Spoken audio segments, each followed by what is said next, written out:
Пошли. Все вместе. Какие ваши доказательства? They want you to comply.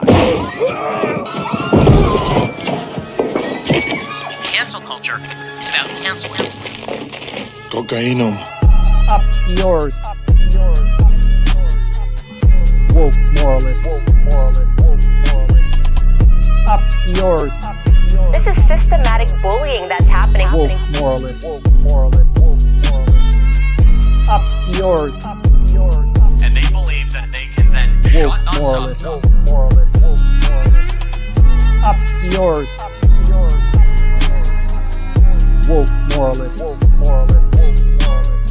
They seem animalistic is what I mean. No, they're worse than animals. The woke mob, they ruin everything. They stop Ben Shapiro from going to events and speaking.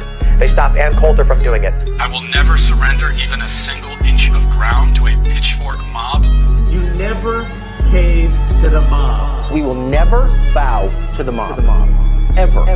No matter what. Do you see the final expression of cancel culture in terrorist groups like Up yours. We'll see who cancels who.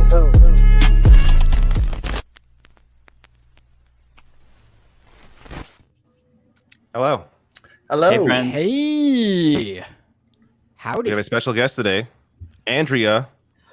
Hello, Andrea. Is this thing on? Can you hear me? Yes. I was muted earlier. I got censored, and then some cartoons started playing. During the intro, yes, you are. Everyone is muted during the intro. That's Welcome, incredible. Andrea. Nice to have you. Hi. I've never been here before. So thank Before you we get going, for the invitation.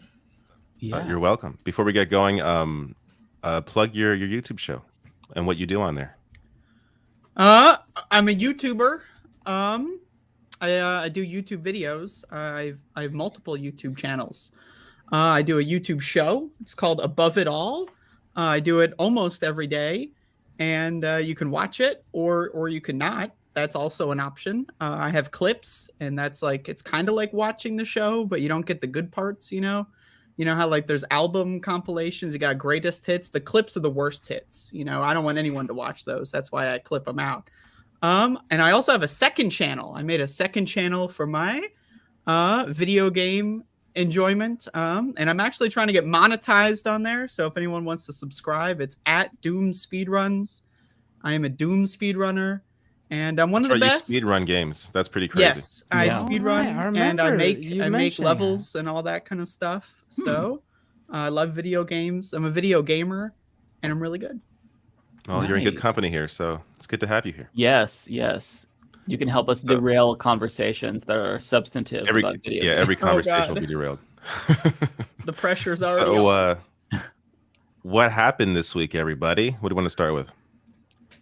Well, first and foremost, I think the most pressing matter that we all have to address is that we all are on Bluesky now, and you all should follow us there because fuck Twitter and fuck Elon Musk. So, yeah, I'm really excited. I've got 36 followers, so things are going pretty well. It's been a good day for Mike.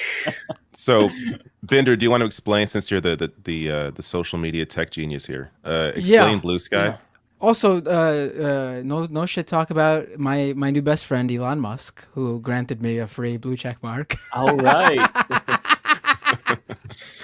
Yeah, a lot to talk about. No, but Bluesky. A lot to talk about. Bluesky took off today. It's this it's a Twitter alternative, Mastodon, Spoutable. There's this other one, T2, that I'm not even on yet. I don't think anyone I know is on that one. Everyone's looking for a new Twitter because Musk took over. No one wants to be on his Twitter. And the other social media platforms, YouTube, Facebook, Instagram, TikTok, none of them are for like text posting, It's all about video and photos. And we need something for our quick shit posts. And Bluesky, I don't know what happened today, but I think just all the right people got invites at just exactly the right time. And then everyone just ascended to the app at once. And then it just took off. Because I got an invite 2 weeks ago. And it was dead. It was dead in my circles. It was all just like, Web3 and crypto and software developers talking. It was all like because Jack Dorsey, the former CEO and founder of Twitter, he is involved in this. He's on like the board or something. But he made the first one, so maybe this guy's just really good at making the perfect shit posting social media website. But it just took off today, and AOC got on there today. For previous guest on this show, Juniper was on. Drill. If Lance wants to go right to Jake Tapper as a big promotion, then it's an odd move. We want to sell people on Blue Sky. We don't want to make them avoid it. If you want to sell people on Blue Sky, tell them that Matthew Iglesias just got on and is getting bullied there so badly. I literally just quote. Well, what do you call it? It's not quote tweeted, huh? Well, I just did that. Right? I just did that. We'll just use the same terminology. Screw it. Olay. Yeah. I hope they change the colors. I don't know. I just to make me it's bare bones. It's not aesthetically pleasing. No. Yeah, just make it green or something else. You want Blue Sky to change their color. I also hate that name. Actually, can we talk a little about branding? If you're listening, they're not going to change it now. It's too late. You're doing it wrong. You're doing it wrong. I don't know who was in the room. I don't know who thought that. I don't understand how it's terrible. Blue Sky? What the fuck is that? What's stupid? If we change it to Bluesky, then I like Bluesky better when Lance's typo made more sense to me. And also, like, why don't that's going to be blue? Why all these, like, give me some news, spice it up. But no, Blue Sky is so stupid. That's the stupidest shit I ever heard. And the stupid clouds. Oh, what is this? Like, get the fuck out of here. Like, do you like sunshine and bright sunny days? I actually am a night bitch. I really like the nighttime. There's a night mode. Like you can change the so it's black. Like okay. Mine's all black because I can't stand that makes it better. Thank you, David. I did not know this either. I just want to be the representative for everyone that doesn't have this website. I'm lost in this conversation. So it's the blue sky. I mean, I'm looking outside. It's not looking so blue. So I don't know. It is very much just like. Actually, maybe I can share it since I have it open here in the. I actually web. Don't know. Matt, I wanted to ask you. So I had people in my chat saying Spoutable is the better way to go because apparently it's minority owned and also it's not evil in its pursuit. It doesn't have an app. Is that true? It doesn't have an app. It does not have an app. Oh, okay. It's made by this guy like Chris Boozy or something like that. He's a little bit. I don't know enough about him. He's the one guy who created that Bot Sentinel website that would point out like Twitter users that they believed were Russian bots or whatever. They're very anti-sex worker. You can't post sexual content on Spoutable. That's a non-starter for me. I mean, it's I don't know what to make of it. I think it's sort of a resistance lib website. I don't think it's going to quite. I mean, maybe get on there just so you have a presence on there in case you never know. Even in those circles, maybe it takes off there. But I don't think it's going to be the mainstream social media alternative. I think it'll either just sputter out or maybe become like a niche little platform for people left of center. Mm-hmm. Somebody's asking about Mastodon. I tried to use Mastodon. I had no idea what was going on there. Like, there's too many servers. It's just who is the marketer for these apps? Like, who is naming? No, honest to God. Like, I think it's just a bunch of tech people, right? Mastodon. So that's not really. No, that's the thing. Mastodon. Now, who was in the room and thought that would go off? And Olay, wait, you might not even know this. Before Twitter, everyone was looking for a Twitter alternative, and they needed to figure out a way to make Mastodon more palatable for the average user. Tweets on Mastodon, like posts, they were called, are you ready for this? Toots. You would toot on Mastodon. I'm not even joking. Yeah. I'm not even joking. It's still Toots. No, they tried to get away from that branding. Maybe there's some old stuff still out there on like third-party apps. I tried Mastodon like 5-6 years ago, and they were called Toots back then. So yeah. I mean, that's existed all this time. They didn't make it the other day. No, it was around for a while. And they haven't changed it yet. I really know. Can we just talk about this? Like, I think this in general. I think this about all like content creators, influencers, whomever have you, whatever in entertainment or whatever it is. Like, stop doubling down on something just because your heart was on it at first. Look around, look at the market, be fucking real, and change the shit. You see what I'm saying? Do what makes like. I know that you have heard that name is not it. I know you must see in 6 years that it didn't pop. Change fucking it. Change it. Change it. The market can't be wrong. It can't be wrong because you can't tell them you're just gonna die on that hill. Change it. It sucks. This is me telling you. They probably don't think the issue is the name, right? They probably think the issue is. Here's the thing. I've heard there are other issues, but this is the problem. It's the first bad issue. It's the one you have to market things to people. I don't want to join nobody's fucking Mastodon. The whole point of a social media app is for it to feel quick to people, for it to feel easy. That's the whole thing about I tweet, I Twitter. You know what I mean? IG, Facebook. It's gotta be quick. What the fuck, Mastodon? Is it a garfield? What the fuck? and then I start hearing servers. Oh, sweetie, you think I'm in the 7th grade still on my nerd shit coding websites? I'm not. Mastodon servers. Get a marketer. Put more energy into that and believe in that. That's important too. The one excuse for Mastodon is they were never meant to be a big platform. They're a not-for-profit. There's no profit motive. It's just a bunch of decentralized computer nerds, that decided to create this decentralized platform. Yeah, but that's the problem. The problem is though that it's already stuck in that niche of being for people who are computer geeks, which is fine, but it was very earnest. Like there was no like fucking around or shit posting on there. Everyone was very earnest, and that's good if that's what you want. But what made Twitter special was all the ridiculous garbage that went on at Twitter day in and day out. The drama, the fights. The conservatives to dunk on because they're being the shitheads, there's none of them on Blue Sky yet, but you can feel it, that like it's bubbling, that the second one of them gets on, that dude, it's gonna be like in Planet of the Apes when Charles Heston, whatever the fuck his name was, lands and the apes just surround him. It's gonna be like that. We're just gonna ascend on that motherfucker the second he gets on the website.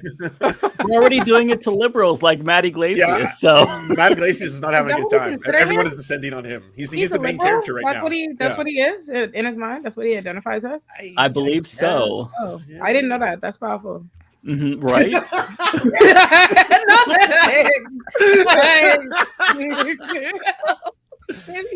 He's got to live his truth, Like, who am I to tell him who he is?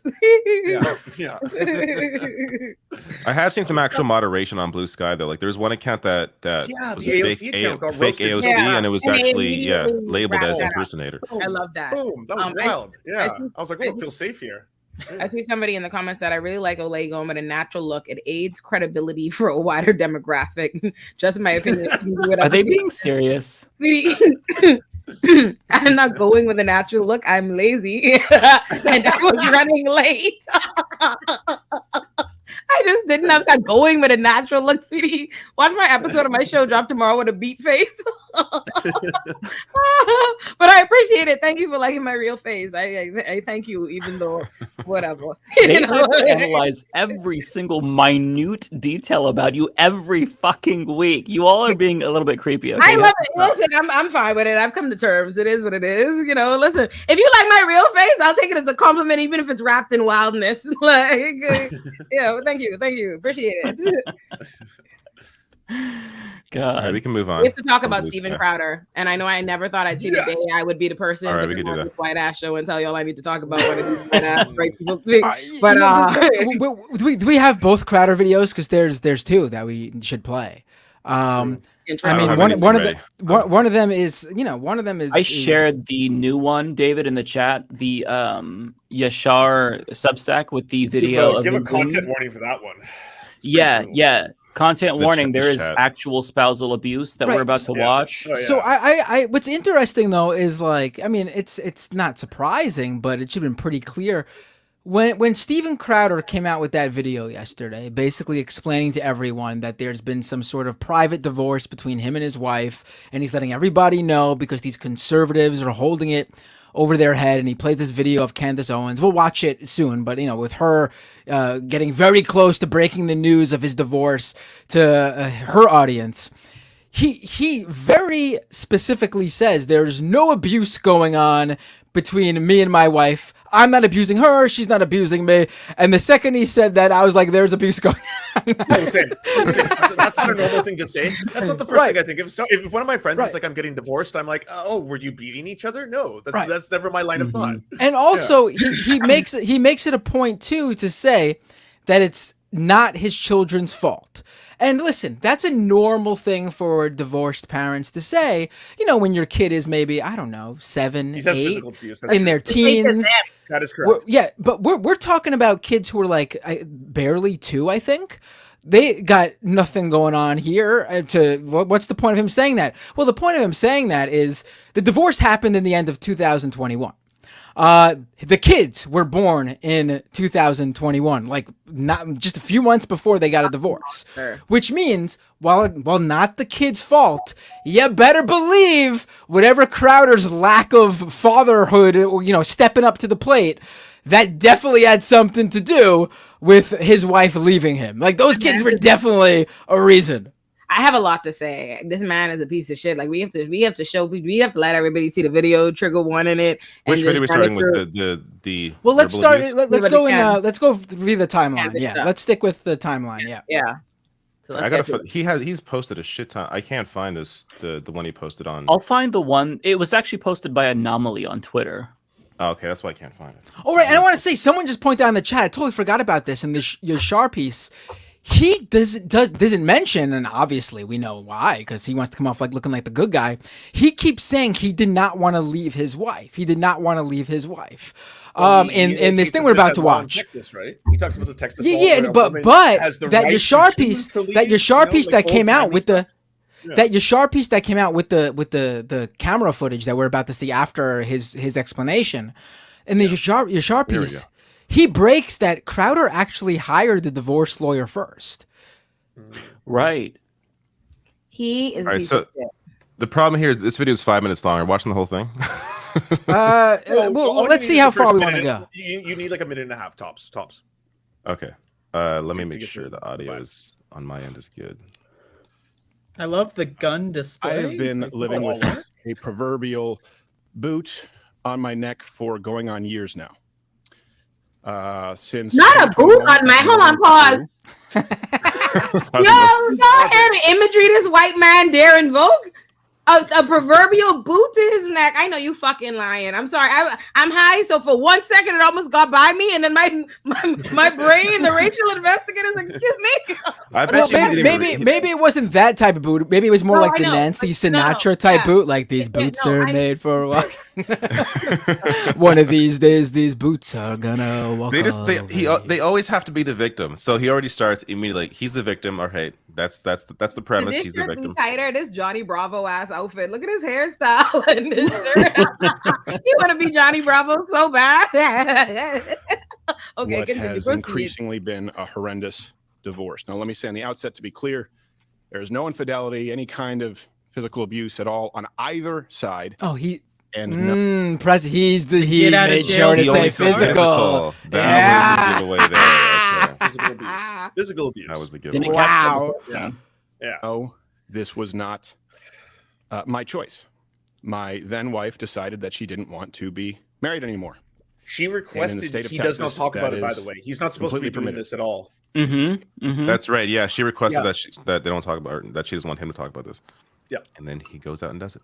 It's been the most heartbreaking experience of my life. What I consider to be my deepest personal failure. And just so you know, my opinions on parenting and families have not changed. I've always believed that even though I'm shit at it, children need a mom and a dad, that divorce is horrible. And I still believe that children need a mom and a dad and that divorce is horrible. He wasn't there for the birth of his children, though, at the hospital. No, he was getting an elective surgery at that time. I cannot imagine missing, unless it was an emergency and you're like, your job has you on tour performing, or I cannot imagine fucking willingly missing the birth of your children. I just could not. He scheduled it. Yeah, I could not imagine it. Texas divorce is permitted when one party wants it, period. So for well over a year, woke Texas, well over a year, in the best interest as well as physical safety of my children, we've decided to keep this issue private and to resolve it privately with the appropriate attorneys, and what have you, legal jargon. That's why you're telling us publicly. This private matter. Yeah, we should note he's the one that brought this up. It's not so like there was no pressing. Yeah, like I have no. I'm still gonna cover this because I don't really care that much. But like the reason why people are like normally I don't think would cover like someone's divorce is because there's no real reason to, right? But he's the one that brought this into the public eye against his ex-wife's wishes. Well, to be fair, it's I want to get the whole context here. Candace, when he started feuding with the Daily Wire earlier this year, which he also started. Yes, which he also started, right? But a few of them then went ahead and hinted at knowing something about him that would ruin him. No, but that don't matter. No, absolutely, no. I'm just That's not what it was. Wait, let me finish. But also months have passed since they hinted at that. Like this is his excuse for why like Candace Owens and those people are going to be his excuse as to why he's got to come forward. But there's a huge gap in between when they talked about it and when he decided to come forward. Like what immediately happened before to this? That's what is the missing link here. When you're having the lion's smoke, you ease it out gently. That's what I know. So if you know you doing all kind of foolishness, people know your tea, you should shut the fuck up. You probably should keep it cute. You know what I'm saying? Like if people know your business, that's when we do well. You sit down like this and we go relax. We go calm down. We don't do monologues about our marriages and what's going on. We just go shut the fuck up. Because I remember when the Daily wasn't they already paying him an obscene amount of money, and he was out here talking like he was getting robbed. Yeah, just to remind everyone. Yeah, $50 million. That's why he had to expose the Daily Wire, because they only offered him $50 million, and he called that a slave contract. Remember that? Fair, it was over like what, 3 years? $50 million to sit up looking like a CVS brand Johnny Bravo. That's fucking crazy. That's really crazy. Oh my God, all kind of people impoverished. Look at him.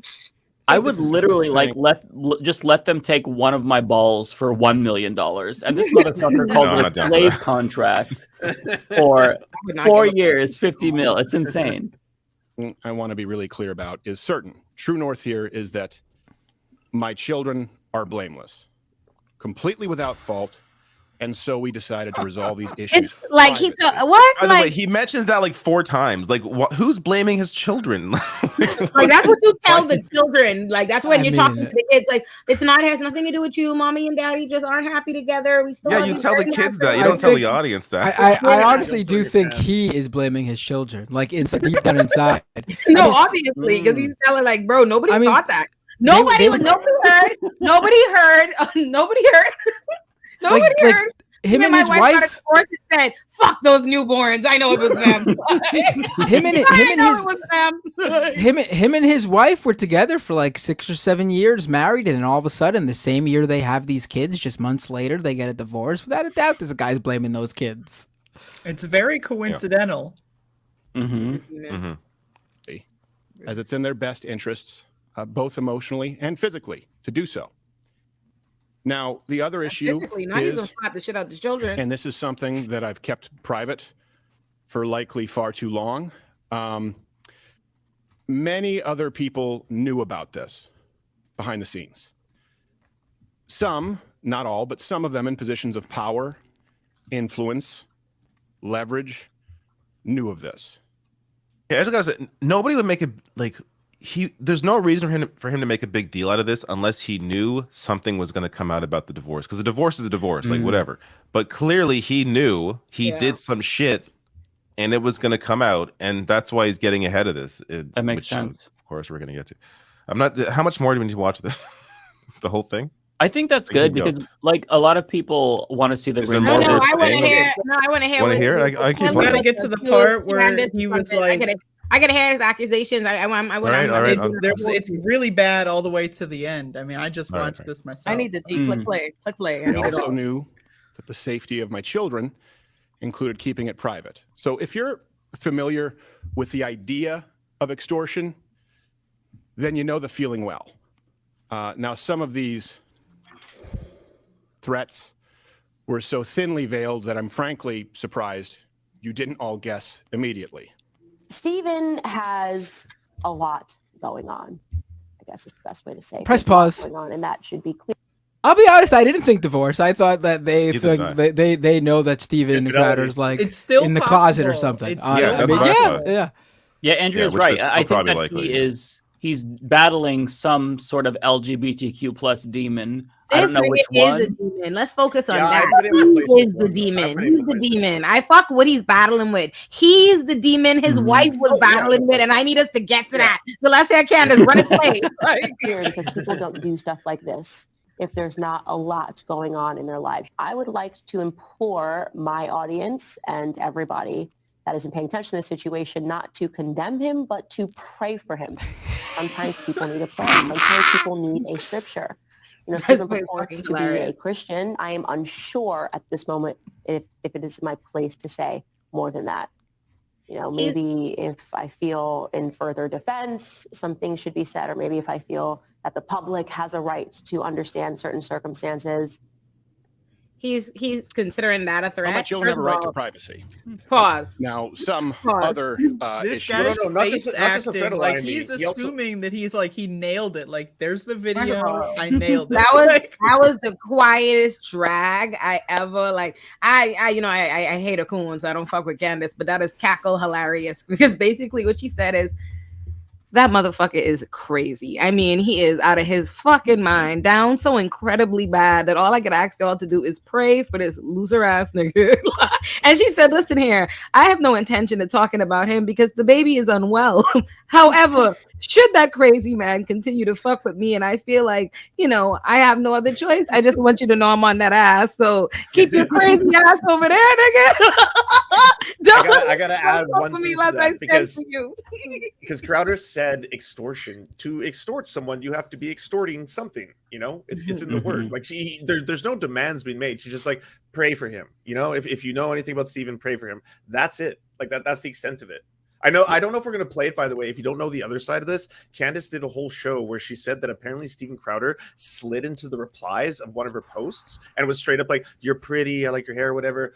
And then so she went and creeped on his wife's Instagram and saw that she wasn't following Steven Crowder. And that's what led Candace Owens, allegedly, according to Candace Owens, to realize that they weren't in a relationship anymore. Oh, see, I just have to say that when he slid into her DMs, it was strictly platonic. When he was complimenting her hair, like he's like, man, I'm jealous. I want that because this man is not a heterosexual. And I also just have to respond to Candace Owens really quick. Imagine praying for Steven Crowder. What a waste of your time. I literally listen. I share the sentiments. Right? There have been, or I should say, inferences have been more pernicious behind the scenes with demands and threats to use this information. I'm sorry, he's so awkward and so like annoying to watch as a person. How can anybody watch this show on a regular basis? Nobody requests to talk your business. Nobody hits you up like, hey, what do you mean demands and requests? What? Like nobody hits you up like, hey. You good if I start talking shit about you on Tuesday? If not, if Tuesday don't work for you, I could push it back. Like, but I gotta get this shit talking in, nigga. If you would just sign off here and here, I got something. This is what I think probably happened. He probably got message for comment about the story that just came out that we're gonna get to, and that's what probably led to him doing this video. That he has to bring Candace in from like 3 months ago for no reason. Like trying to jump in front of something. Clearly, he was trying to preempt something. Yeah, that they believe would be so publicly embarrassing to me and my wife at a difficult time that it could be used, knowingly putting my children in harm's way. So to those self-styled Christians, conservatives, and allies, not in my book. Now, if you find yourself, I don't want to get into details, so this is going to likely be the only time I have to address this or pause it. This part's I highly doubt that now. This is the only time I'm going to talk about it, except for, by the way, there's going to be a massive discovery period that's imminent, and I'm going to be talking about that. But don't worry, it's the only time, I promise. Oh, he will monetize this. Yeah. Person or did Y person know? The answer is likely yes, which will be made alarmingly clear as this process of discovery continues. And it also, by the way, makes me that much more appreciative of those who did know about this and in understanding the best interests of my family, my children, kept their word and used discretion. I can't thank you enough. Sincerely, I appreciate it. Won't forget it.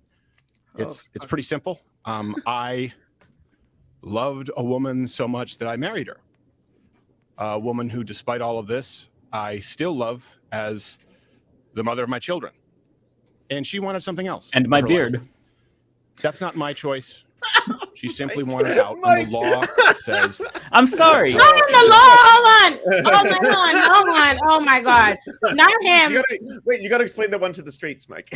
Okay, so a beard is a girl that you keep at your side, your wife, your girlfriend, to hide the fact that you're actually a homosexual. Can it be a closeted thing too, where you don't really know if you want to come out? Mm-hmm. Sure, but a beard is basically like, it's a beard. It's hiding the fact that you're gay. I also want to point out here that how long until we see the Steven Crowder divorce defense fund? He's going to grift off of this. He's going to fundraise off of this. Like, he's going to monetize the shit out of his divorce.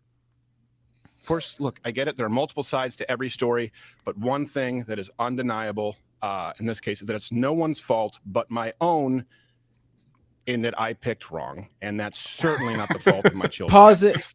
I'm sorry, that pause was like, no one's fault but my own, in that I picked wrong. But that's not even true.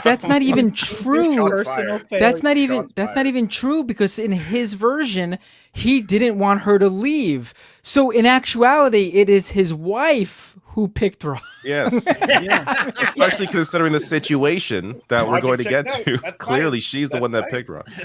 And also, before you play it again, this sanctimonious prick wrote an article back in 2015 for Fox News talking about how wonderful their relationship was, and everyone else was impure because he and his wife waited to live together or sleep together until they were married, implying that that's the only way to have a real relationship that has longevity. But I mean, that kind of was disproven, right? I guess he's going to hell. Yeah. I mean, maybe they should have fucked before they got married. Maybe they should. You got to try it before you buy it. Exactly. And I will say that what's in the best interest of my children is not internet drama, speculation, certainly not blatant or veiled shakedowns or dragging their father or mother, and I can't be clear on that enough, or their mother through the mud. Please do not harass my ex. He just said he picked wrong, and now he's saying their mother should not be dragged through the mud. You just dragged her through the mud. He probably looks at him saying he picked wrong as like, leave Hillary alone. Don't harass her. But if you do, she better than me. Let me tell you something. God know who he put in certain positions, because it could not be fucking me. One thing I've never in my life worried that a man I've been involved with would do no shit like talk my business and say something publicly about me. Because every man I ever been with, no, I'm not the fucking one. I can't imagine a nigga sitting up doing a full fucking monologue, taking shots at me, and think he gonna live to tell a tale. It's a wrap for you, buddy. It's a wrap for you, buddy. You're out of here, bro. Well, and maybe for him in divorce court. I guess we'll find out. I would ragtag his ass, okay? And to anyone who tries it, I'm no longer going to pacify, capitulate, or sidestep, because I love them a whole lot more than I love you. And I will continue to do whatever is necessary to protect my children. Discussing the divorce any further on social media or on this show or in any public space is not what's best for them. I'll be handling this through the proper legal avenues and channels available as a matter of record, in which I have more than full confidence. So I'd ask that you understand the need for and respect our privacy in what is obviously a pretty tough time. And I hope that none of this has to go any further than that. I gotta say, this whole, thinking about it, this whole thing, especially all those weird, like, subtle words like that ending. Very bizarre to say all that with a gun sitting on your desk. like, So the let's talk bizarre about my 37 ex-wife degree here. angle. Yeah. Yes. very bizarre. Then this came out. Can we Sorry, just Matt, you want- let me pause? This Yes. this right here was so egregious that I had to stop what I was doing in the middle of my day to send Lance an audio note to tell him that we must discuss this white people business because I'm fucking outraged. I'm having this lady. I was so upset. I really like this was some crazy shit to me. Like I really was hurt for this fucking woman. Like this man, and it's before we go into it, all jokes aside, we shouldn't be surprised because this is literally guys like him, all of the Andrew Tates, everything that they espouse suggests that this is exactly how they would give it up, right? But for some reason, you see like people pretend like these guys are in their homes as they present you the images of their family and blah blah blah blah blah. But this is exactly consistent, and you know that just based on the comments of people being like, oh, it's not abuse, it's low fans or whatever. This stuff, this woman is clearly like battered, literally emotionally battered. The way he's carrying on, so trigger warning, everybody, trigger warning. She's 8 months pregnant in this video. Keep that in mind. 8 months pregnant when you see what you're about to see and hear what you're about to hear. It's disturbing. Yeah, it really is. I drew a boundary.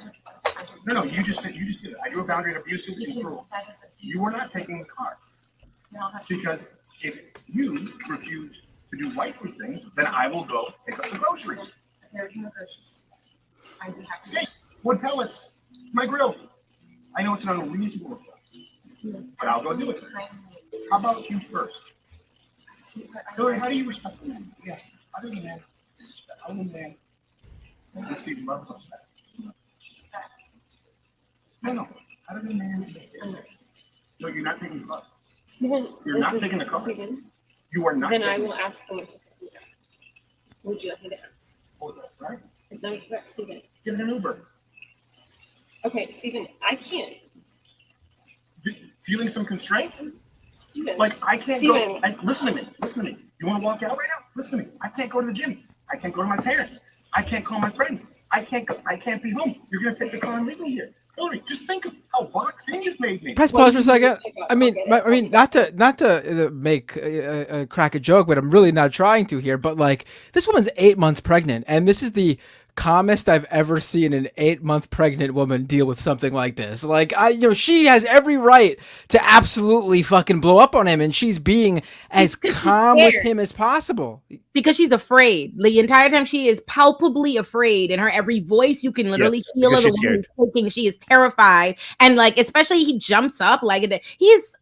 Let me tell you something. I never wanted to hit a motherfucker with a Jeep so bad in my life. Continue. Proceed. He's also like blowing smoke in her face too. Is important to note. Yeah, he's smoking he's smoking a cigar. He's over there feeling like a big guy because he Off wants camera, his too. pregnant woman. He wants his pregnant wife to serve him, to bow down to him, to follow his instruction. Let me tell you something. I was so hurt for this lady because this is unfortunate because I'm sure at the end of the day, you pick a man, you're going to go marry him, have children with him, and have some life or whatever. And you could tell this woman is in a prison of his making. You know, the fact that she's literally scared she can't leave, she can't drive her own car. He's chasing after her. Oh my god, I hate this. Also, this guy is a multi-millionaire. They don't have it sounds like they could certainly afford another car. Does he not want her to have? He doesn't want her to. Yeah, it's control. It's a totally control thing. 100%. He could order the groceries from the phone in his hand. He wants her to have to do it for him. Like, be my servant, do these things, prove your loyalty. He says it later. He says like, show your loyalty or whatever to her. Yeah, and according to his sister-in-law, Hillary's sister, she basically was isolated from her family because of Steven Crowder. So so this is very, very abusive. It's extremely disturbing and hard to watch, honestly. Do that from your back. It doesn't work either. Do you understand the difference between my life being set to the second and you going to back on back?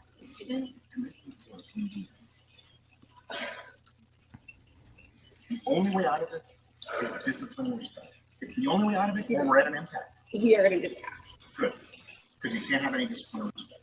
Yeah. There you go. You throw your hand, you give up so easily. I don't give up. You give up so easily. I just said the only way out of this is discipline and respect. You said, then we're at an impasse. Steven, no, we are at an impasse. Okay? I love you, but Steven, he's sick. Watch it. Watch it. Fucking watch it. I'm gonna let go. I'll get what you need me to get. And I need some space. You need to just fucking baby for a little bit. Okay? I love you.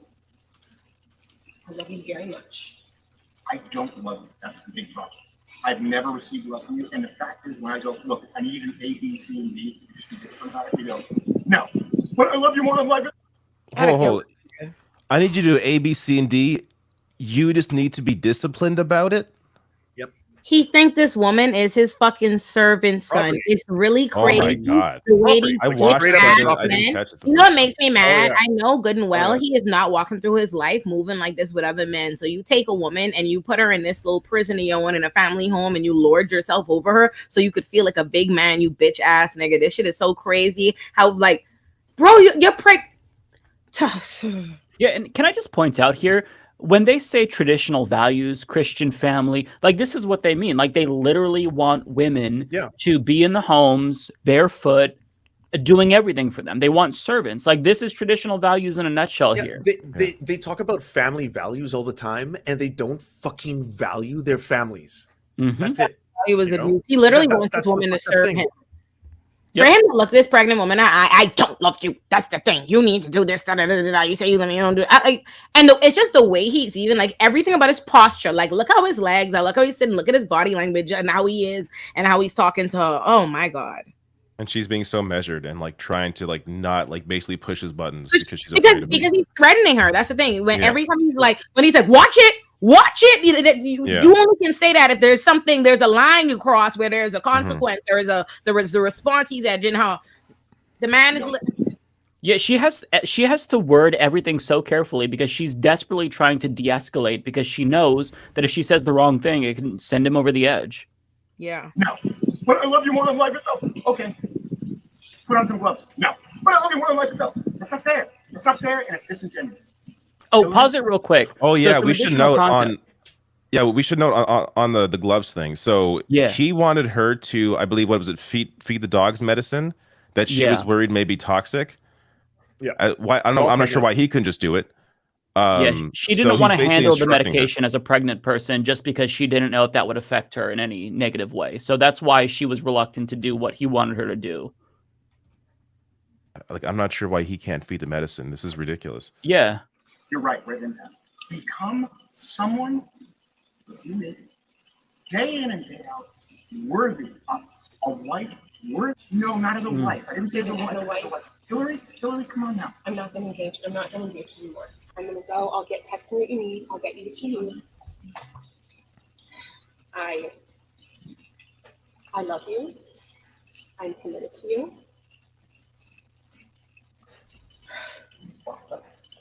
Put on some gloves.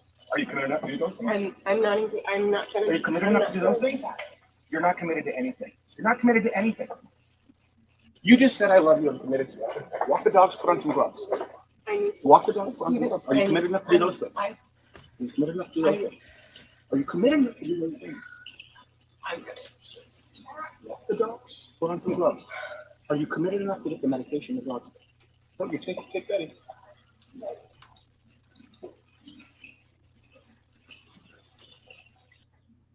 You don't love me if you won't do these chores. Oh It's my so God. despicable. You've got to read the comment from the family also below because they reveal more information. Like this whole situation is really just sad. I'm just glad she's free of this man at least now. Like I'm glad she got it. Like she's already divorced from him. I hate that she has children for him because the reality is like as much as we don't like to talk about it, but children are quite literally made in the image of the people whose DNA they could, and the man is there. So that's an unfortunate situation. But at least she don't have to be with this man no more. She's free of him. Yeah. So they write here, the truth is that Hillary spent years hiding Stephen's mentally and emotionally abusive behavior from her friends and family while she attempted to save their marriage. She was the one who was asking to work on their relationship to keep the marriage intact for their unborn children. And then, so he left to pursue elective surgery. Is this around when she gave birth?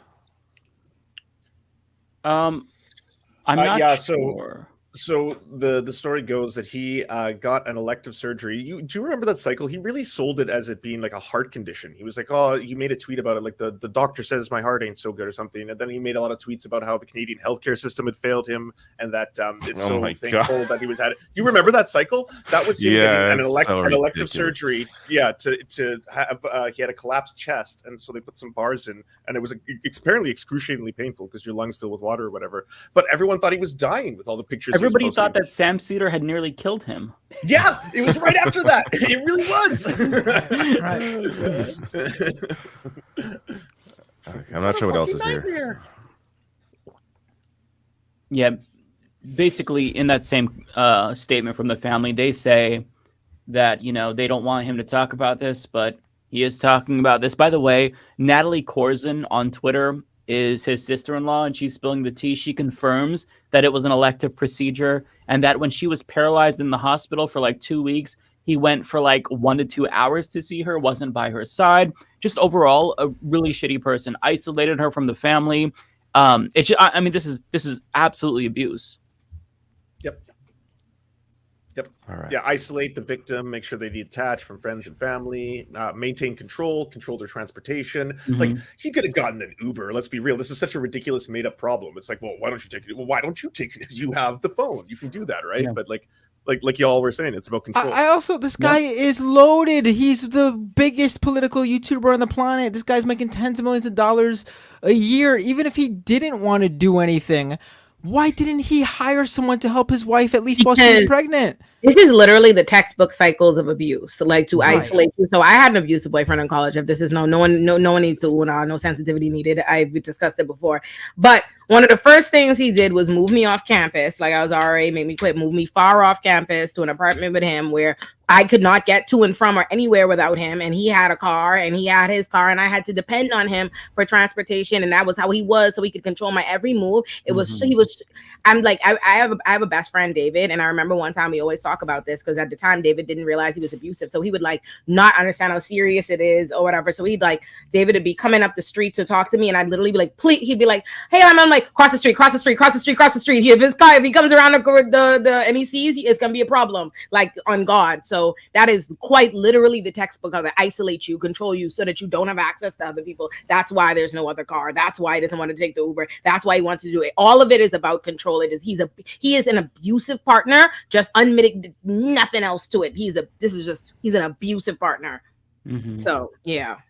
Yeah, I mean, if you can, I wouldn't be surprised if all of these like right-wing people are just a bunch of fucked up freaks. Like, they say that they're fucked up freaks in public every day of their life. So, I mean, it's just I default assume this. So, this is the kind of relationship that they preach, right? So that's why I'm not surprised by any, like, this is not surprising.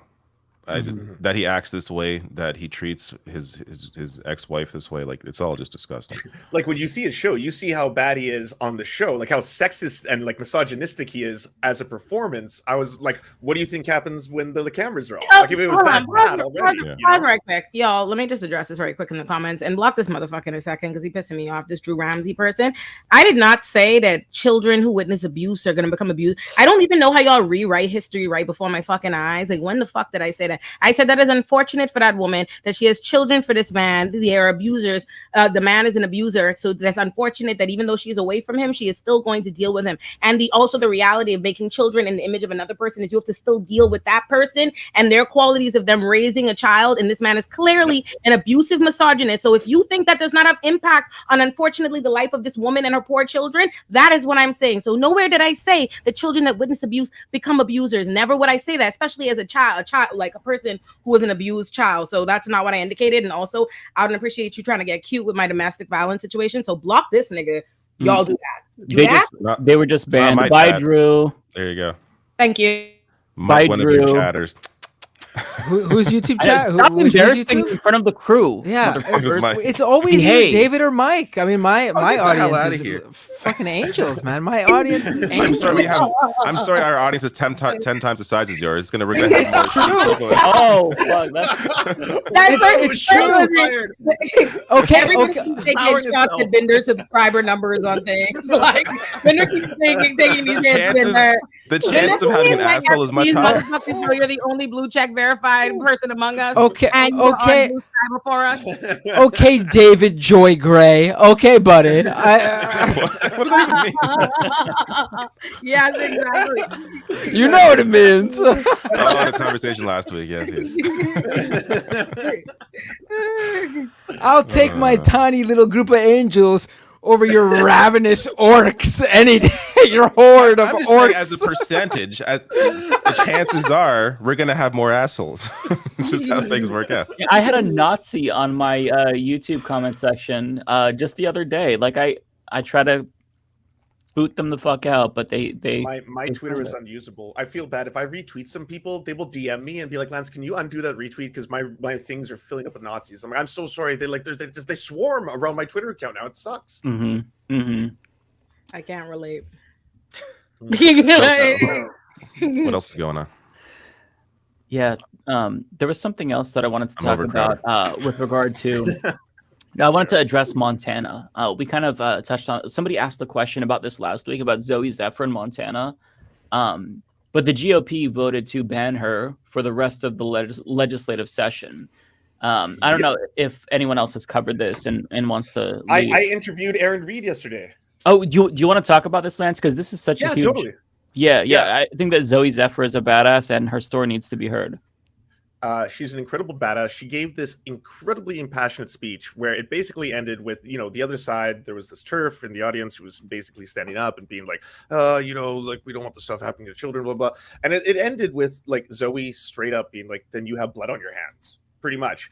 And so they did the undemocratic thing of, even though Zooey can't affect the vote, like she's not able to stop the vote. Her vote would not stop this bill from going through, but they silenced her and they're not allowing her to speak because, again, they're scared of the words, these right wingers. And man, like she stood there and held the microphone up there like a fucking legend. And then all of a sudden, if you see the upper deck, if you watch the footage, in come the police and all these people chanting, let her speak, let her speak. And then you see all these fucking cops come out of nowhere. So like at one point, they just like push this old lady out of the way so they can actually like start hitting someone else. I was like, whoa, this shit is going down. But why isn't the free speech crowd say anything about this? Like they've been just absolute radio silence about this. Yeah, and you want to know what they're calling this? They're calling this an insurrection. That justified her being banished. The same exact justification for Justin Pearson and Justin Jones getting banished from Tennessee, right? Oh, it was an insurrection. So this is the go-to tactic. It's an insurrection, and that's how they stifle democracy and free speech. But what I loved is that, maybe we can find it, in Zoe's speech, she finally had the opportunity to speak, because what the Freedom Caucus had demanded was that she apologize because she dared to say that they'd have blood on their hands if they passed a ban on gender-affirming care for trans youth. But in her speech, it was incredible. It was powerful. Let me try to find it because I want people to see this. Like, it is, what she says here is really important because she doubles down and basically is defiant and says, fuck you. Like, I'm paraphrasing. She didn't say that, but, she reiterated that what they're doing is literally killing people. In fact, somebody had reached out with a trans kid to her and said that just watching the session, like their trans kid tried to unalive themselves. So like she's trying to explain to them the impact that their bills are having even before they're passed, and they're ignoring her. But let me try to find that speech because it's really good. Aaron had two kind of really happy anecdotes. One being that someone actually had the opposite, where they were going to unalive themselves and they didn't because they saw how impassioned Zooey was speaking, which is just like, such an incredible moment in history. And then someone, while I was interviewing Aaron and she was telling me that story, someone in my chat popped up and said, can you tell the same thing to Aaron right now? Because that happened to me. If it wasn't for her YouTube channel back in these years ago, I would have done the same thing. So can you please thank her for me? And I was like, wow. This is incredible when you see those kind of moments, right? Like they're really beautiful, touching. This is why representation is so important. I just found the video. I posted it in our private chat, but yeah, this is really what they're doing to her is so fucked up, but predictable. But her speech is really good. It is my honor today, as with every day in this battle, to rise on behalf of my constituents in House District 100 from Missoula, Montana, who elected me to be their representative in the People's House. Today, I rise in defense of those constituents, of my community, and of democracy itself. Last week, I spoke on the governor's amendments to Senate Bill 99, which banned gender-affirming care. This was a bill that was one of many targeting the LGBTQ community in Montana. This legislature has systematically attacked that community. We have seen bills targeting our art forms, our books, our history, and our healthcare. And I rose up in defense of my community that day, speaking to harms that these bills bring and that I have firsthand experience knowing about. I have had friends who have taken their lives because of these bills. I have fielded calls from families in Montana, including one family whose trans teenager attempted to take her life while watching a hearing on one of the anti-trans bills. And in that hearing, our caucus pleaded with the Republican chair of the Judiciary Committee to not allow certain testimony, to keep decorum. And we were told a lot of people have a lot of opinions on these things. So when I rose up and said, there is blood on your hands, I was not being hyperbolic. I was speaking to the real consequences of the votes that we as legislators take in this body. And when the speaker asks me to apologize, what he is, on behalf of decorum, what he is really asking me to do is be silent when my community is facing bills that get us killed. He is asking me to be complicit in this legislature's eradication of our community, and I refuse to do so, and I will always refuse to do so. I would also say that if you use decorum to silence people who hold you accountable, then in the name of all you are doing is using decorum as a tool of oppression.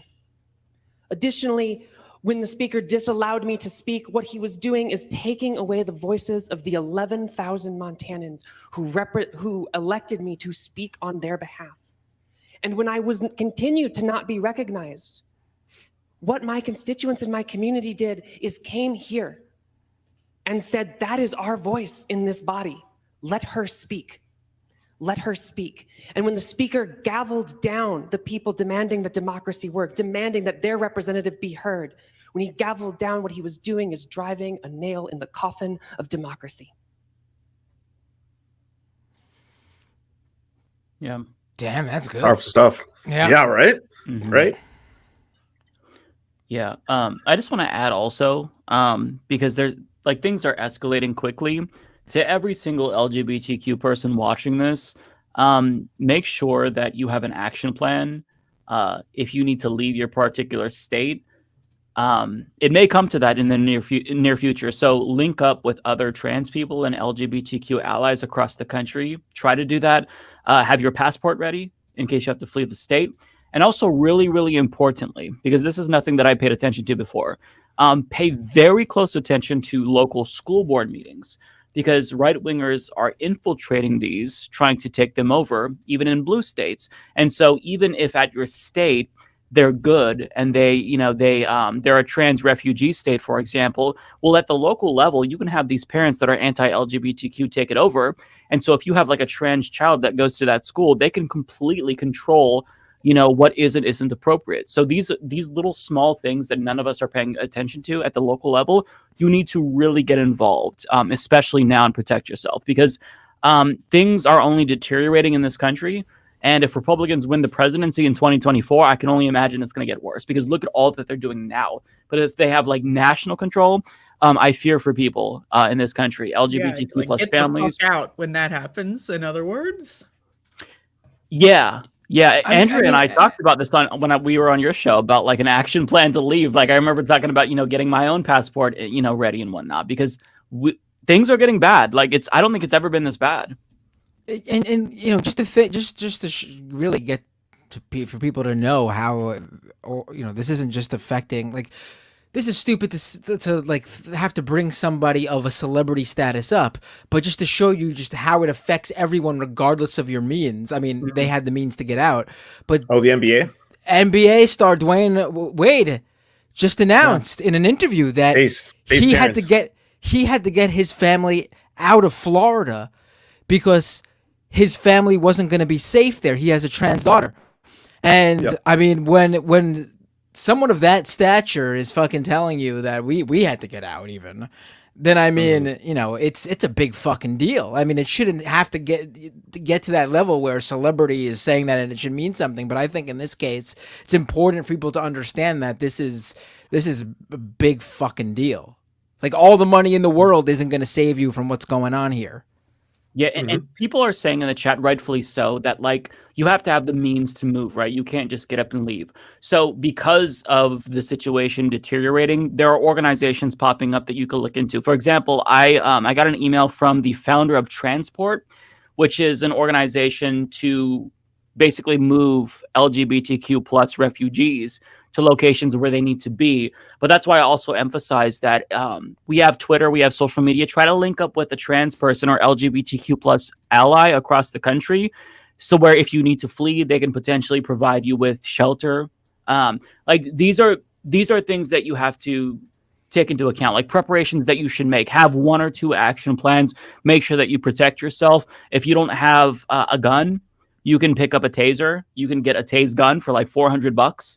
You need to learn self-defense. The situation is getting bad, and I'm just telling you now that we're all kind of like frogs in a boiling pot of water, right? You don't know the exact point when you need to jump out when it gets too hot, but it's boiling. We know that the pot is boiling, so just take precautions now.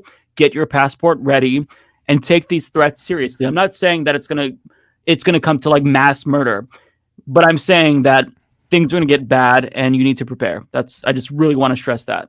Yeah, and vigilante shit is way more likely to happen soon than like the government doing anything. Like a Republican president could get in there and just like have a DOJ that says doesn't prosecute, vigilante justice or whatever they want to refer to it as. And there you go. So, it's not like, using legislative timetables is not always the best way to go about this kind of stuff too. Right. I also want to say, I mean, live your life and go about what you do. Don't stop having fun. And I don't want to end up like one of those fucking fear-mongering Civil War II is coming over on the right. Just like, this is just like basic stuff that buckets. Yeah, buckets. We're not going to be selling the big buckets. Come on, get your hey trans community, get your Escape Florida pack here today. Actually, I was going to hawk this bucket at the end of the show, and so I you were waiting. I'm selling survival packs. It has 14 MREs. It has a stun gun, some maze. No, but yeah, that's a good point. Like I don't think that you should live in fear for sure, but you just have to be practical about these things. Have a plan in place. And for God's sake, don't hide yourself, right? Don't start self-censoring. Like, coming out and being yourself is what normalizes these things, but just protect yourself, be cognizant of like your location and where you need to be more safe. Even if it's in a blue state, a particular area might be more rural, less accepting. Just be aware, and that's really important. I'll also add one little piece of hopium is that this has been tried before many, many times in the past, and they've never succeeded. They've come after the gays in the 80s. They've come after lesbians. The Nazis were straight up coming after the LGBTQ plus community. They have tried and they have failed, and they will always fucking fail. I see y'all are at the calm everybody down from the fear that y'all stoked. I could hear from the bathroom, but I hate to come in and say that they are in fact factually coming for that ass on all the rights. Like factually, they just are. That's what my episode on Olurinatti is actually about tomorrow on the actual teaching. I'll give y'all a rant later on about how law school is made so unnecessarily hard, because I was very angry at how easy I could explain in 5 minutes in my episode a legal set of stuff that they really dragged out very painfully in law school. But anyhow, they are actually coming for your fucking rights, like explicitly, right? Like all your right, like the right to abortion and stuff is all anchored in the exact same constitutional thread as the right to gay marriage, the right to sodomy, right? The right to any, with them calling it sodomy. But you know what I'm saying? All these different things. So yeah, no, they're actually materially coming for your right. You know, they might have. I don't know what they did before, but they actually taking your shit. Like it's actually, you see it's happening, right? That's why they went after abortion and they went after gender affirming care. Now they're trying to go after no-fault divorce. This is a means to control and strip away, marginalize the rights of marginalized identities and civil liberties that they previously cast. So I'm not saying don't live in fear. I'm not saying that, but don't delude yourself, because remember when people were telling them that they were for Roe, they were telling them for years that they're coming for the right to abortion, and people, oh no, they wouldn't do that. It's settled. Everybody's fine with abortion. It's not gonna happen. No, the court said. And then now ain't no fucking right to abortion. Now it's banned in 15 states, severely restricted in 17. So I'm just saying, don't live in fear, but also be fucking aware. They are in fact coming for your shit. Be active. Go join organizations. Join local LGBTQ plus orgs. If you don't have them in your area, there's lots of other orgs you can join. Food Not Bombs is a really good one. The Democratic Socialists in a lot of different cities do feeding programs, shit like that. But just get active, get involved, and then you'll get a lot more people in your community. You'll be safer numbers. It's one of the reasons why, and I think me and Mike have talked about this a lot. We fight so hard against organizations like the LGB Alliance or whatever, or Gays Against Groomers and stuff like that, because they are intentionally trying to separate members of the LGBTQ plus, because you are safer when you have unity. You are safer when you have allies. You are safer when people like it's actually like what has flipped my script a little bit on rainbow washing is the fact that for some weird reason right now, so much of the right is going after Disney. You know, that makes me happy. Or shooting up Bud Light cans and stuff like that. It's like, well, at least that's distracting you for a little bit. That's the one less moment that you are thinking about going after like trans kids or passing legislation or any of this kind of shit, you know? It's but get involved is my point. Get involved, get active. Whoever's playing Leftist Mafia bingo, y'all should be able to get bonus points for me calling out people in the chat, right? Tonight I ain't did it for a few episodes, but I'm feeling froggy. Jose Velasquez, you said he says Olay just keeps talking because she can't see something of substance. First of all, a bitch was gone for like 10 minutes. Ain't that some shit? They had a whole fucking discourse without me. A bitch was gone, fully gone. Came and chimed in with the only person here with fucking legal expertise and told you the constitutional answer. And I'm not saying something of substance. Y'all are some ungrateful bastard bitches. Maybe you open your fucking ears. You would have learned something, motherfucker. Talking about I can't say something of substance. Let me roll my blood in peace, you hating ass. I gotta say again, not one of mine. One of you two. I'm not seeing it. I'm gonna blame Matt because I can't find it in mine. At 9:37. What did I do? Jose Velasquez at 9:37. Is that one of yours? I can't find where the fuck I put the screen. By the way, David, I dropped a link in the never chat. admit it. So to lighten the mood a little bit. So I don't know if you all saw this, but the gays are being blamed for something that the straights are doing, and it's just not acceptable. So Ollie London posted this straight couple doing age play, and age play. Just wait, there's a video with it. I didn't know about this either, but oh my god, what? Yeah. So this is allowed? Apparently the fault of or do the we have gay. to go to Blue Sky? I'm already on Blue Sky. This isn't like scary. I guess I don't know how to. No, it's not explicit, but it is a little bit unorthodox. So you got to read the comments from Jordan Peterson and fucking Ollie London. Just when you think Dylan Mulvaney can't possibly be topped, and then Ollie London here, age play, the next trend to be added to the LGBTQI plus alphabet, babyface, adult men identifying as babies. And just first of all, just so people know, the reason why there's LGBTQ plus people are in that category is because we all violate gender norms. Like men are supposed to be attracted to women and act masculine. You know, if you were born with a penis, you're supposed to be a male and act masculine. So like we violate gender norms. Nothing at all with baby shit or acting like a fucking furry or something. That's not how that works. Not that there's anything wrong with that, by the way. No, they can do whatever the hell they want. I don't care. This affects me not at all. But like they need to understand why something is LGBT and not. unrelated, just for the sake of pardon. So I know, I saw we did that preface just there, like, not that there's anything wrong with that, because like no kink shaming, that's a thing, right? So like in the whole thing with that, is no kink shameable? I mean, you could say you find it bizarre. It doesn't mean it's like. So there are things that cross a line between what is going to be acceptable by society and what is going to obviously be damaging potentially to the person performing it or other people in society, and usually classify those not as kinks; those are paraphilias. So if someone, for example, is a pedophile, that happens to be a paraphilia. That's not a kink, right? So that's how they separate them. And I like if you listen to, like, it's not my world, but every single person I've interviewed on the show about like kink or BDSM or stuff like that, they go off about how, like, in BDSM apparently no one knows more about consent apparently than the BDSM world. Like, it is such an important part of that culture, and they know it way more than people who don't perform things like BDSM or just regular straight couples or people who have vanilla sex or stuff like that. Yeah, okay. Yeah, you can watch. I want to say we're gonna watch the video. I feel like we should watch the video. Well, I just before you click play, I want to say to the audience, like, I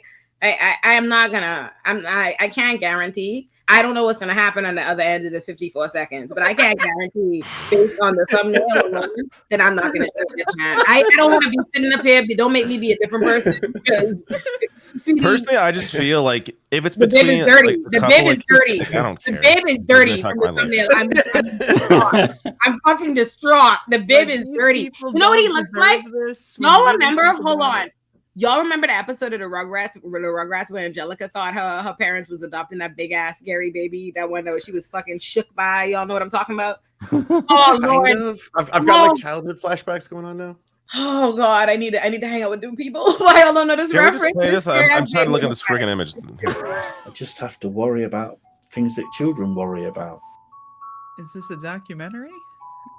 I'm not sure. Average conservative male. So you. Why are we watching this? What are we watching?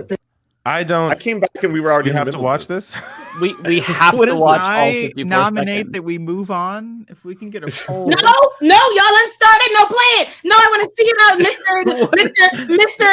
and Mrs. I don't kink shame. Can someone give me context? I want to know what we're watching. It doesn't mean we have to celebrate it. No, but if you can't bear 21, no, y'all gonna watch it 54 seconds. No, and I want to see you say something on. I walked back into this. We were having a serious discussion about civil rights. After Phil, we've never had kids of our own, and we don't plan to. So it's kind of like being a parent, but without the pain of. Jordan Peterson and Ollie London say this. I personally think that age play adds a whole new dimension to our relationship. It makes us stronger. We love each other more. We bond so now we together. Get to see him.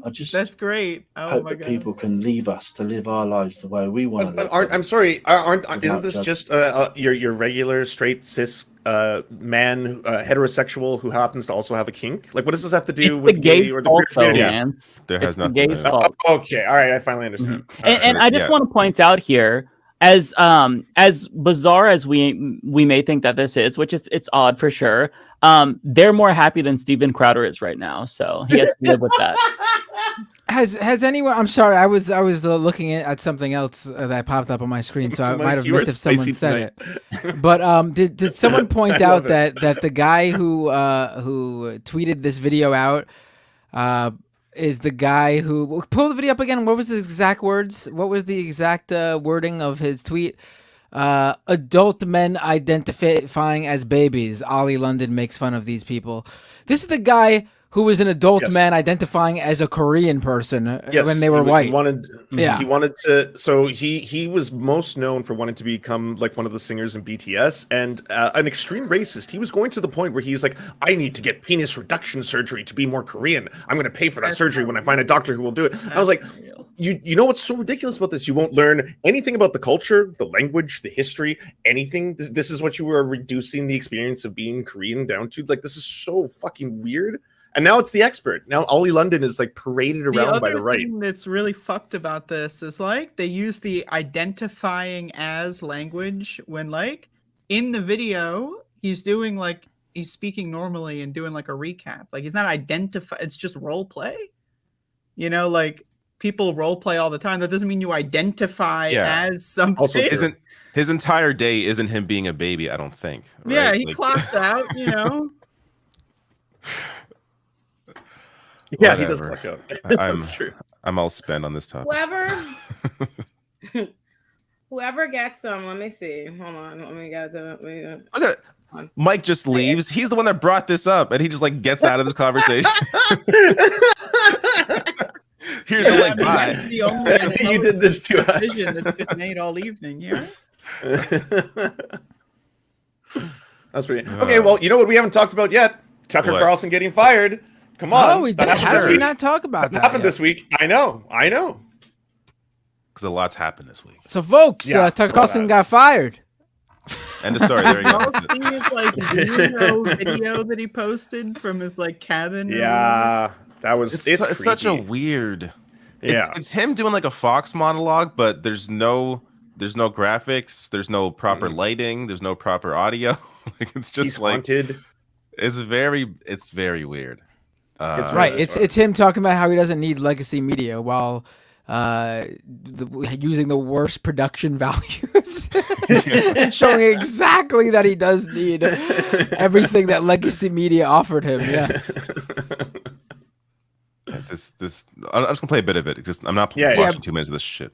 Like, what is that blue lighting thing going on? I don't know. Good evening, it's Tucker Carlson. Also, One of he's the got first things makeup you- like caked up on his face that Oh, makes yeah. him almost blend in with the wood boards in the background. The camera angle's really weird. It makes his head look an odd weird. shaped. Like it's Yep. too low. Like the camera needed to be higher. And everything is just so overly scripted. Like this is all scripted. It's just it comes off as so phony. Like it's like he's doing his Fox show by starting by saying good evening. Like we're not watching you on Fox, dude. Did you realize you were fired? Like it just comes off as like maniacal. Good evening, it's Tucker Carlson. One of the first things you realize when you step outside the noise for a few days is how many genuinely nice people there are in this country. Kind and decent people who really care about what's true, and a bunch of hilarious people also. A lot of those. It's got to be the majority of the population, even now. So that's heartening. He mad. The other thing you notice when you take like what the fuck is time off is how unbelievably stupid most of the debates you see on television are. Yeah, on his show. Like this is all just Yeah. I find him so boring. Like He's just trying to so like kick boring. the can, right? Like he can't just not comment on it. Yeah. But he doesn't want to make news, so he just does this bizarre like clown Twilight Zone kind of speech, like he's that guy in the Dead Zone or whatever. And he's like just trying to like delay it, and then eventually he'll get something because he was just caught off guard. He didn't have time to prepare his next move. Yeah. So he apparently, it's still unclear why he was fired exactly, at least from what I've read. But he apparently called an executive the C word, and he wanted that to be released. Like it was redacted in the Dominion lawsuit. It's so strange. But he wanted to be out there, and I speculated because I think he likes to be seen as someone who like speaks truth to power. So it makes him seem like, you know, I don't know, like a maverick. Here he is calling his executive the C word, when it's just all ridiculous. It's the And same apparently- shit with like Crowder. Like these guys are all just a bunch of fucked up freaks. Like they're a bunch of psychos that are just like somehow we just let them like act like morons on television, and we pretend like this is normal as a society. Yeah, and of course his entire like room or his entire show was like behind the scenes very misogynistic, sexist, of course. So it's like again, just like Crowder. None of this to me is surprising at all. I guess what's surprising is that Fox News finally fired him for some reason. This may be part of it, but I find it hard to believe that this is really part of it, considering this is the kind of shit they've overseen for like a decade. isn't it super weird of all things between like, you know, the racism, the sexism, the homophobia, the transphobia, the white fucking supremacy, the great replacement conspiracy, the anti-vax shit, like when you stack all of it together, it was that the C word was kind of like what? That was the reason. He was not fucking fired for that. He was not fired for that. He was fired because they just took a massive fucking lawsuit where certain fucking things that were put on the record and put out there that leave them open and susceptible to more fucking lawsuits and things like this. And they see trouble and they had to choose a face of it, a scapegoat. Tucker is that. That's all this is. You know. Does the liability go with Tucker, Olayemi? Like when Tucker's gone, does liability of them being able to sue for Tucker specific stuff, does that transfer a little bit, or? I don't know that. I would have to. I can't. I don't know off the top of the dome. That civil lawsuit. Civil. I could look into it and come back at it with you, but. You know, at the end of the day, I mean, I would assume they would be suing Fox or whatever in their capacity. I don't know whether he's individually named or what be going there, but I honestly think that's just it. Because at the end of the day, right, and I think that's what he indicates in this bullshit monologue is that these are the marching orders, right? Like it is ridiculous. They're not firing him for the substance of what he is. Those are the charging orders. Like, what's his name?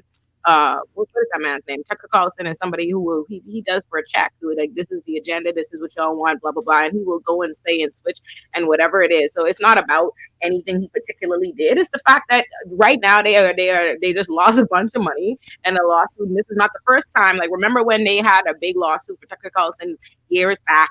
And the way that they defended themselves in their lawsuit was by saying anybody who takes Tucker, you know what I mean, takes it seriously, like it's not there for truth, you know what I mean? They basically present it as a tabloid. So he's opened them up to a lot of different legal things, especially now when they on record saying like, oh, they knew things that are coming out is that they knew that they were peddling lies about the election and all this different stuff, and they do it. He's just the face of it. He's just the face of something. That's all it is. They just him, which is fine because he's a dick, but they just gonna replace him with somebody else just like him. What's bizarre though is that he was at some gala they were having like on Friday night, and so he wasn't fired until either that like later that night or that weekend or Monday morning, and it sounds like he was probably fired Monday morning, but it's like it sounds like very last minute for some random, like it comes off as a random reason, because why would he be at this gala with all these Fox News executives can be fired the next week? Like it's that the whole timing is really bizarre. Mm-hmm. Yeah. I heard also that there is a huge like file of Oppo research on Tucker Carlson that Fox News apparently has, and I guess that they have this on the other hosts too. And so if he tries to like disparage the company, then they're gonna leak it. And they deny that this is officially a thing that they have, but there are people like within the company who are like, "Oh, we fucking have it. We got them." Of course they have that. Regular jobs do you like that. Absolutely. You know, like regularly, absolutely fucking have it. What do you mean? Yeah. Absolutely. That's also likely why he didn't name Fox News at all in his video. Like he was just very, very cryptic in his message. So because he's gonna be just fine. He's gonna be just fine. So why is he got to be salty? I mean, I will say that I don't know if he'll, he might make more money than he ever did before, but I don't know if he'll ever have that same relevancy. If you just look at all the previous Fox hosts who left, like, Bill O'Reilly, Megyn Kelly, Lou Dobbs, who you keep going, Glenn Beck, like these guys. We're in a lot of those because of sexual harassments in one direction or another, though. Right. But these guys never. I mean, you think that audience cares? Obviously, they don't. Yeah, that's not why their audience would leave. No. No, you're right. You're right. Yeah, you're right. If Bill O'Reilly was like the face of the network, like he was to Fox News as what like Hulk Hogan was to pro wrestling. And the fact that he basically lost his Fox gig and then launched his own podcast and everything. And like, he's probably making a good amount of money. He's probably got his little audience. He probably has a big audience, but no one fucking talks about him outside of his little podcast, because without Fox News, without the millions of people who just come home and turn on Fox News at 8 p.m. to just watch whatever garbage is on to begin with, to just sit down and they just watch it. Without that aspect of it, they're just not that relevant. They don't get in front of that many eyeballs. Yeah, that's a great point. Even if he launches his own media company, like having that top. He's got Daily Caller. He's got Daily Caller. That's true. And it's massive. Yeah, but nothing can replace that Fox News platform. So that's the thing, though. If he goes online, all of a sudden he's just like some milquetoast loser. Like he's gonna have to go way like to the right, like somewhere in Fuentes land, for anybody to really give a fuck about him. Because like the whole value he had was that he was like that like doorway to the mainstream. Without that, he's just he's just a loser with no charisma, who's boring and like is not that intelligent. There's a lot of white supremacists on the internet, and he was basically the voice of white supremacy on a major network, and that's what a lot of white supremacists said. Yeah, that's where the value was derived from. That's a great point. Yeah. 2 white supremacists were on his writing staff, like avowed white supremacists on the writing staff. He's a white supremacist. Yeah. Yes. So he sold his stake in Daily Caller. I'm not like, if anything, he'll go. It would be Rumble or Daily Wire, or he'll start something new. But I'm with the rest of you. He's not going to be as big as he was. Right. Rumble will probably pay him a lot. Like, there's no doubt about it. Yeah. He's about to make bank. Like, that's not the question. The question is just how relevant will he be without that 8 p.m. primetime slot on cable news? And I don't think he'll ever be as relevant as he was with that show. I mean, I'm not saying we're never going to hear about him again. I'm sure he'll cause plenty of problems, but he's just not going to be anywhere near as relevant as he was. Maybe he'll be the first former Fox News host to somehow break that streak, but I don't know.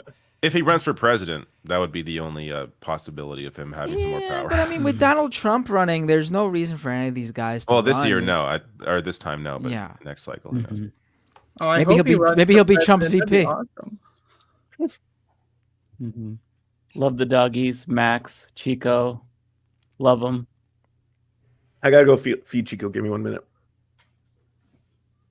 So Don Lemon, aren't you guys gonna miss Don Lemon? Don Lemon's gone too. I was a huge Don Lemon fan. Were you actually? No. Wow. I was given so everyone, sincerely check it that I out. was Mike. Mike was a big Don Lemon fan. Everyone, you heard that, right? Right. Somebody's gonna clip that and use that against me. Like, look at this shit lib. I saw a video of Don Lemon cooning in 4K, so I can't speak up for that black man. Unfortunately, I have to leave him. I saw what you're talking about, and I can't help him. I can't help him. I've seen that before, but I forgot it existed. But it was indistinguishable from like a Fox News primetime segment. Like, it was and a third level of not coonery. Lemonista.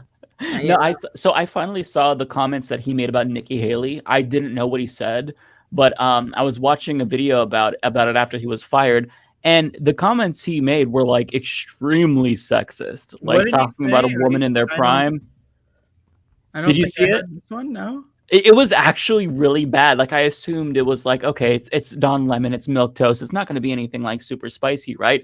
No, he actually made genuinely misogynistic comments, and you can see that his female co-hosts were actually pretty uncomfortable by it. That's how bad it was.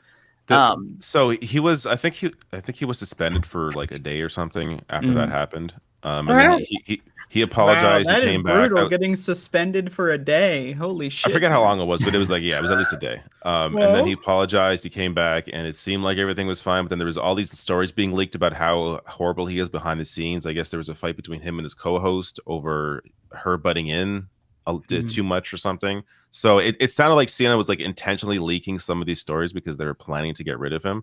Yeah, and it just came to a head.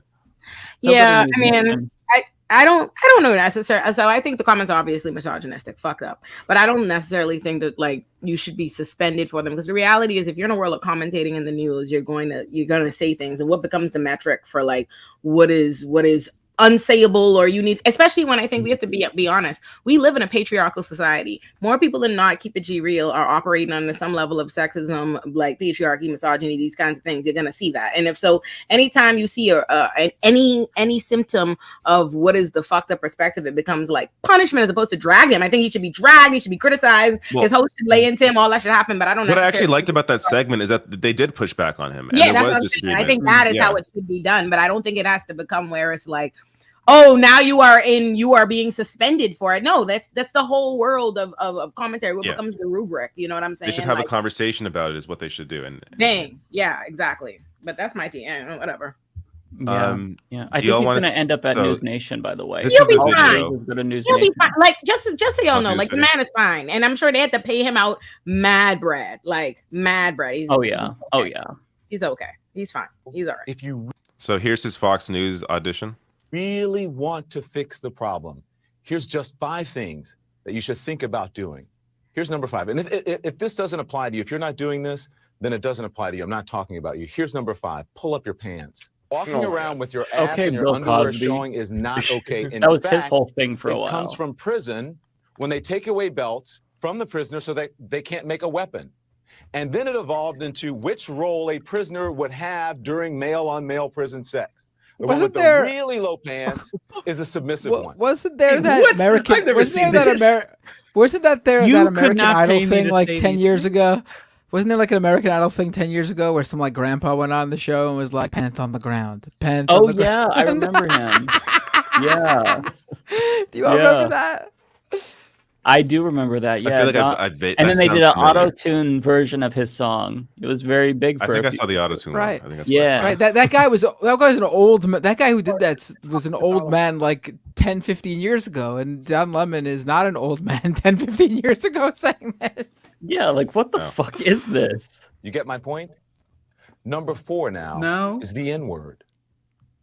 By promoting the use of that word when it's not germane to the Shut this nigga up. conversation, What? have you Is ever this like considered an that you edited clip? may What just is be perpetuating the stereotype the master intended, Shut this acting like a stupid nigga? nigga up. Now Pause it. number 3, respect take it. where you live.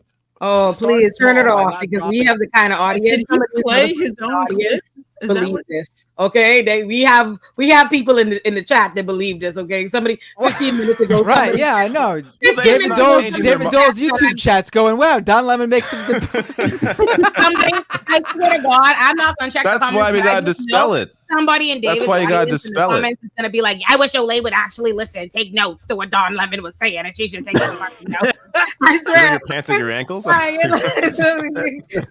Listen, 15 minutes ago, somebody in the chat said I am quite masculine and aggressive. So trust me, we have people in here like, yes, Don. Yes, Don. What a word, Don. Yeah. You gotta focus on the positive comments. There's gonna be trolls every time because they know we're going to acknowledge them. No, If no. you stop acknowledging. You know what them, I'm gonna do? they'll shut up. Olay, I'm gonna mod you so that way you can go in my chat and ban these motherfuckers. Oh, give me the power. Give me the power. Wait, I'm reading a comment from David Dole's YouTube chat right now.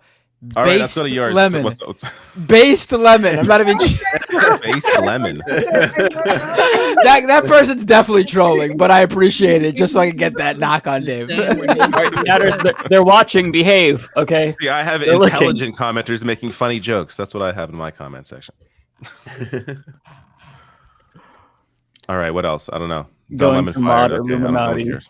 or Olurinatti, but I'll mod Illuminati too.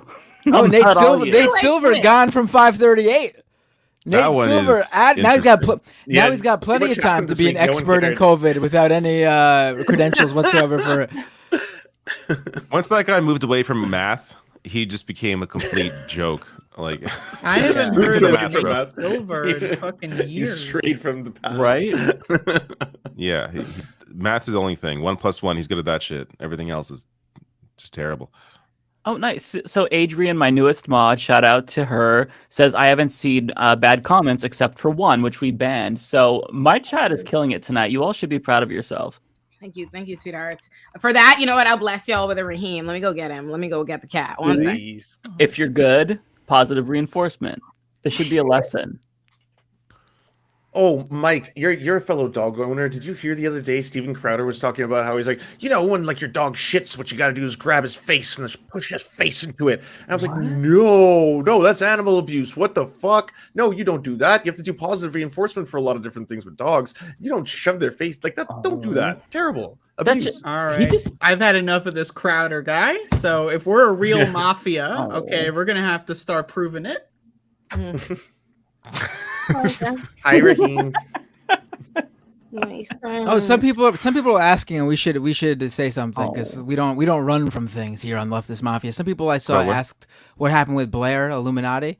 Oh yeah, I can. Yeah, we could just put that out right now. She actually didn't want to come on this show because there's some things going. I'm not even that aware of what's going on in her world. She's got a big YouTube channel, same. but there's some drama, and it seems like some of it is her her fault that she's going to address.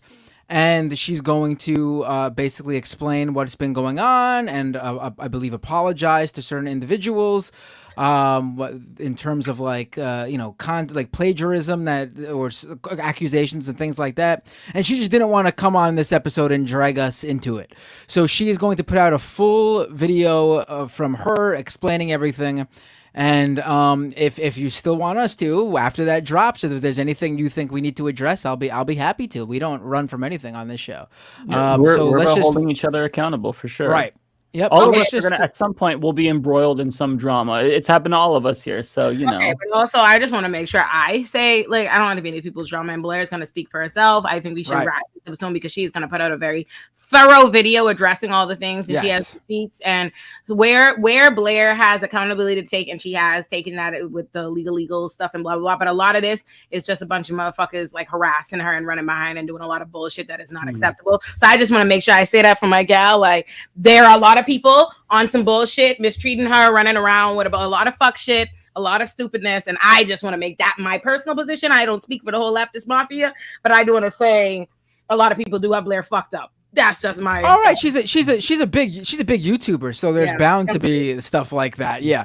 I think I do think it's a combination of people with legitimate sort of issues, nothing like crazy serious, like just having to do with her work, and then a couple of people who are causing problems. And I think she's going to address the people she wants to apologize to or straighten things out with in one manner, and then the other stuff she's going to just deal with, and we'll just have to watch her video. Yeah. It's her story to tell, so we're gonna let her tell it. That's about all there is to it at this moment. But that's and just for the record, we stand with the mafia. That is I want to make it clear up front, because as I realize every other week we seem to be in a different controversy. That is the reality of having 6 members. Somebody is gonna have you constantly in tea. So I just want to say this. Let me just say it now as an overall preface for continuing. We are literally in concert with one another. We have called ourselves the Mafia. We meet every Thursday. It is a unit. We must ride. Well, hold on. I just want to say, the second one of you steps out of line, and we gotta wait for Blair's video. You're Joe Pesci and Goodfellas, okay? Yeah, I mean, if some like serious shit comes out, I'm not gonna be like, well. They're my friend. Y'all's answers are very done. similar. Y'all's answers indicate something I pointed out to y'all in another episode before. But I can't speak for them. One of us, I gotta go answer my intercom, but one of us is a real nigga. So I ride for the rest of everybody. Let me speak then, okay? I'm not just gonna turn on you with the tides in the middle of controversy. I will just say that I am ride or die for all of us, but there's an asterisk there. Unless you do something real fucked up, then I'm abandoning shit. Look, I'm letting you guys know right now. I'm not. If it's something messed up that you didn't do, that's on you. I'll be happy to be on your side, but I'm not letting you guys take me down.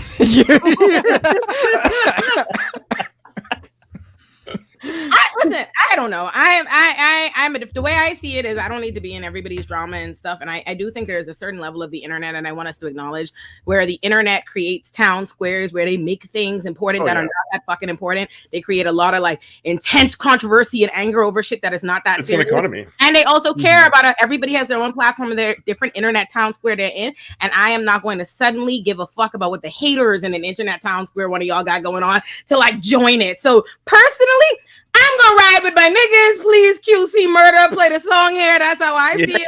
I'm not gonna go out of my way to turn on my niggas. If I have something to say to them negative, I will tell them. I could contact. God damn it, Uber. Hold on, I can contact them directly. I'm coming. 3B. I let you in. I'm coming. Hold on. Okay, I'm coming. All right, thank you. Bye. Yeah. I got. Hold on. But I'm not gonna turn on y'all. That's my tea. That's my point.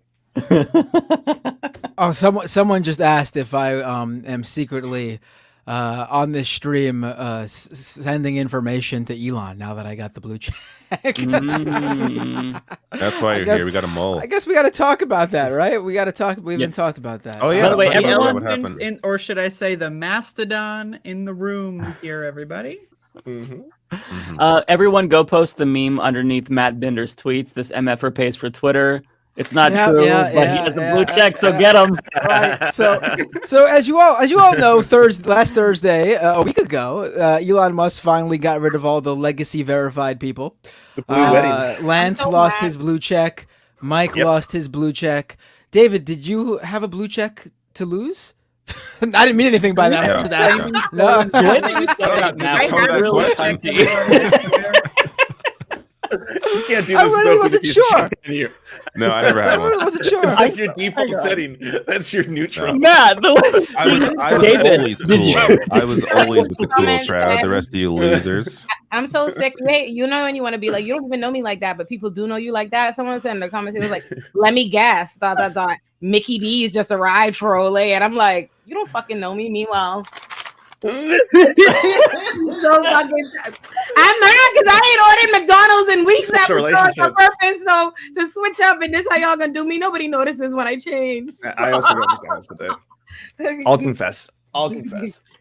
I want McDonald's. He did get McDonald's. Anyways, Bender, continue. Oh, right. Oh, so Elon got rid of those blue checks, and he gave 3 out that day to 3 people who didn't want to pay.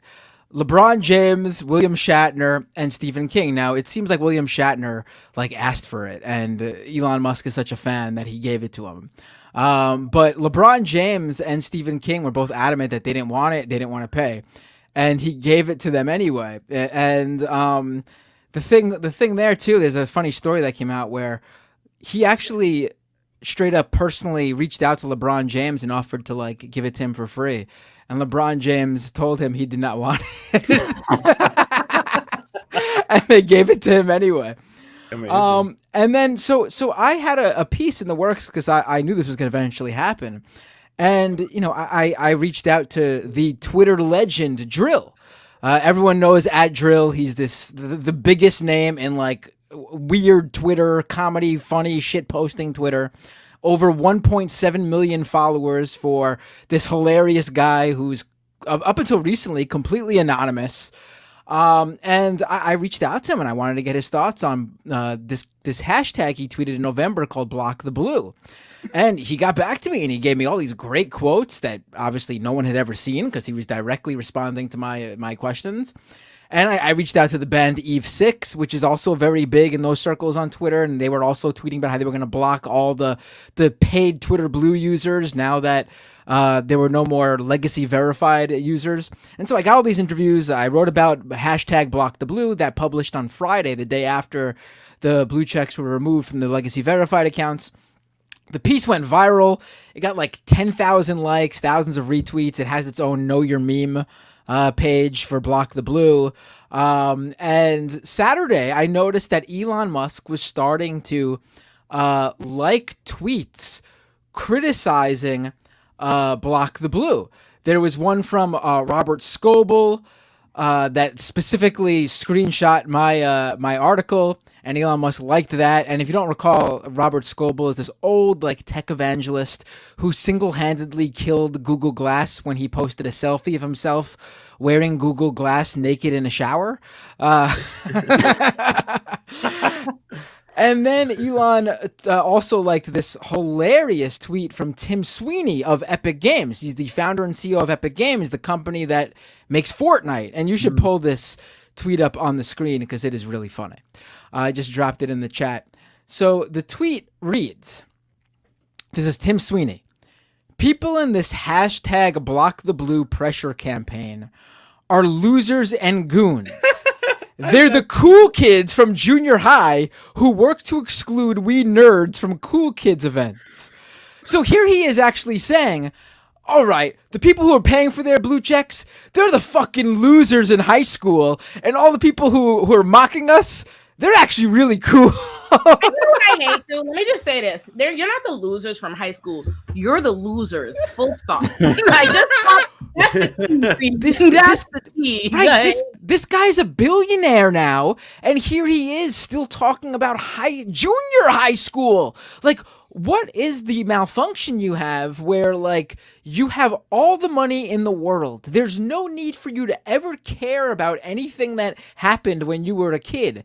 Yet like you can't get over it. You can't get over how you were treated in junior high. And you know what? You still don't have that charisma or whatever that it factor is now. You just got lucky with the right place at the right time when you put your company together and you got rich. I mean, that's Elon Musk in a nutshell. The dude so badly wants to be a poster. This is so He so badly wants to... calling this the elite only verification. This is not like verification is important to know who people are. Right. This is not about being the elite. Like it exposes how these morons thought about verification. Like that's not what it was about. It wasn't an exclusive club. It was hey, this person's actually this person, and they're like a public figure. David, can you click on his profile pic just so we can bully him more? I don't want to do that. So that I'm viewing this happen. I'm like screenshotting them, posting about it. Block the Blue is trending on Twitter Friday night into Saturday. It's like quite clear that this is like Elon Musk is obviously aware of it, liking these tweets. It's clearly bothering him. And so all of a sudden he randomly tweets out checkmate. Two words, checkmate. And I'm thinking like, all right, this is his way of addressing it. He's going to do something. And someone said to me, like, do you think he's going to like give you or Drill or both of you like a check mark? Do you think he's going to like troll you guys? And I said, actually, like an hour before he did it, I was like, I don't think he's going to do that because that would actually be very funny. And so then lo and behold, people started to notice, and I was at my kid's first soccer game, my 7-year-old's first soccer game in the season, and my phone starts buzzing, and I look at it, and it's all these people saying, holy shit, like screenshotting and everything, and I couldn't believe it. He actually gave me and Drill the fucking Twitter Blue check mark that he had only given to LeBron James, Stephen King, and William Shatner, and like it was funny. I gotta say, I admitted it was the first funny thing he's ever done. I don't know if he has a second funny thing left in him, but he certainly had a first. I disagree. When the check marks first started impersonating war criminals and talking about their war crime, that was funny as fuck. That was one of the he had nothing to do. It wasn't like he made that happen. That was a side effect. Yeah. Yes, that was a side effect. What's the name of those machines that like start out like Rube Goldberg or whatever? You drop a marble and then it makes a thing. Yeah, that was pretty much that. So after me and Drill, like a couple of maybe like 10, 20 minutes go by, and basically I noticed Hassan gets a check mark. And so basically they gave the blue verification check mark badges to almost every Twitter user that has over 1 million followers. Now, there are some caveats, like they specifically did not give Jack Dorsey a blue check mark, even though he's got 5 million. Petty. Right. So petty. Petty. They did give all these deceased celebrities like Norm Macdonald, Anthony Bourdain, the check marks. And now here's the problem with that. Like people, the news coverage on this was wrong. And I've been saying this to anyone who's interviewed me this week. The celebrities did not get their check mark back, and you might think, all right, this is so stupid. What's the difference? No, this is a pretty big difference because there could be a lawsuit out of this based on this information. The previous check mark said this user is verified under the legacy verified system of like the old Twitter, and if you actually paid the $8 for it, it would say this user is verified via the Twitter Blue subscription service. Now, these new check marks, because only one exists, say this user is verified because they're subscribed to Twitter Blue and verified their phone number. Now, everyone who got it for free did not do that. They did not pay for it. They did not verify their phone number. Yet their check mark says they did that. Now, someone like me who got it, I had people reaching out to me like, oh, you're going to sue? I mean, I'm not going to really, the damages from me is nil. I'm nobody. I'm literally a nobody. I'm the least prominent, least relevant person who received this checkmark. This was a spite checkmark for me. But if you're a celebrity like Beyonce or Justin Bieber or I don't know, some huge celebrity that got this checkmark and your followers see you got it and they go, oh, Ice Spice paid for this? This must be the cool thing to do. you might be pissed that your fans think that you paid for this, thus you are promoting this service or product, and that's not cool. You're not getting paid to promote it. You didn't consent to this promotion. So I do wonder if there will be lawsuits out of this. I'm not the person to do it because the damages from it would be much more interesting to see someone relevant to do it. It's funny to me because I'm gonna, I Drill went back and forth with them. I don't know if you saw this, that if you change your username, Twitter removes the blue check mark until they manually put it back on because they want to verify you're not impersonating somebody.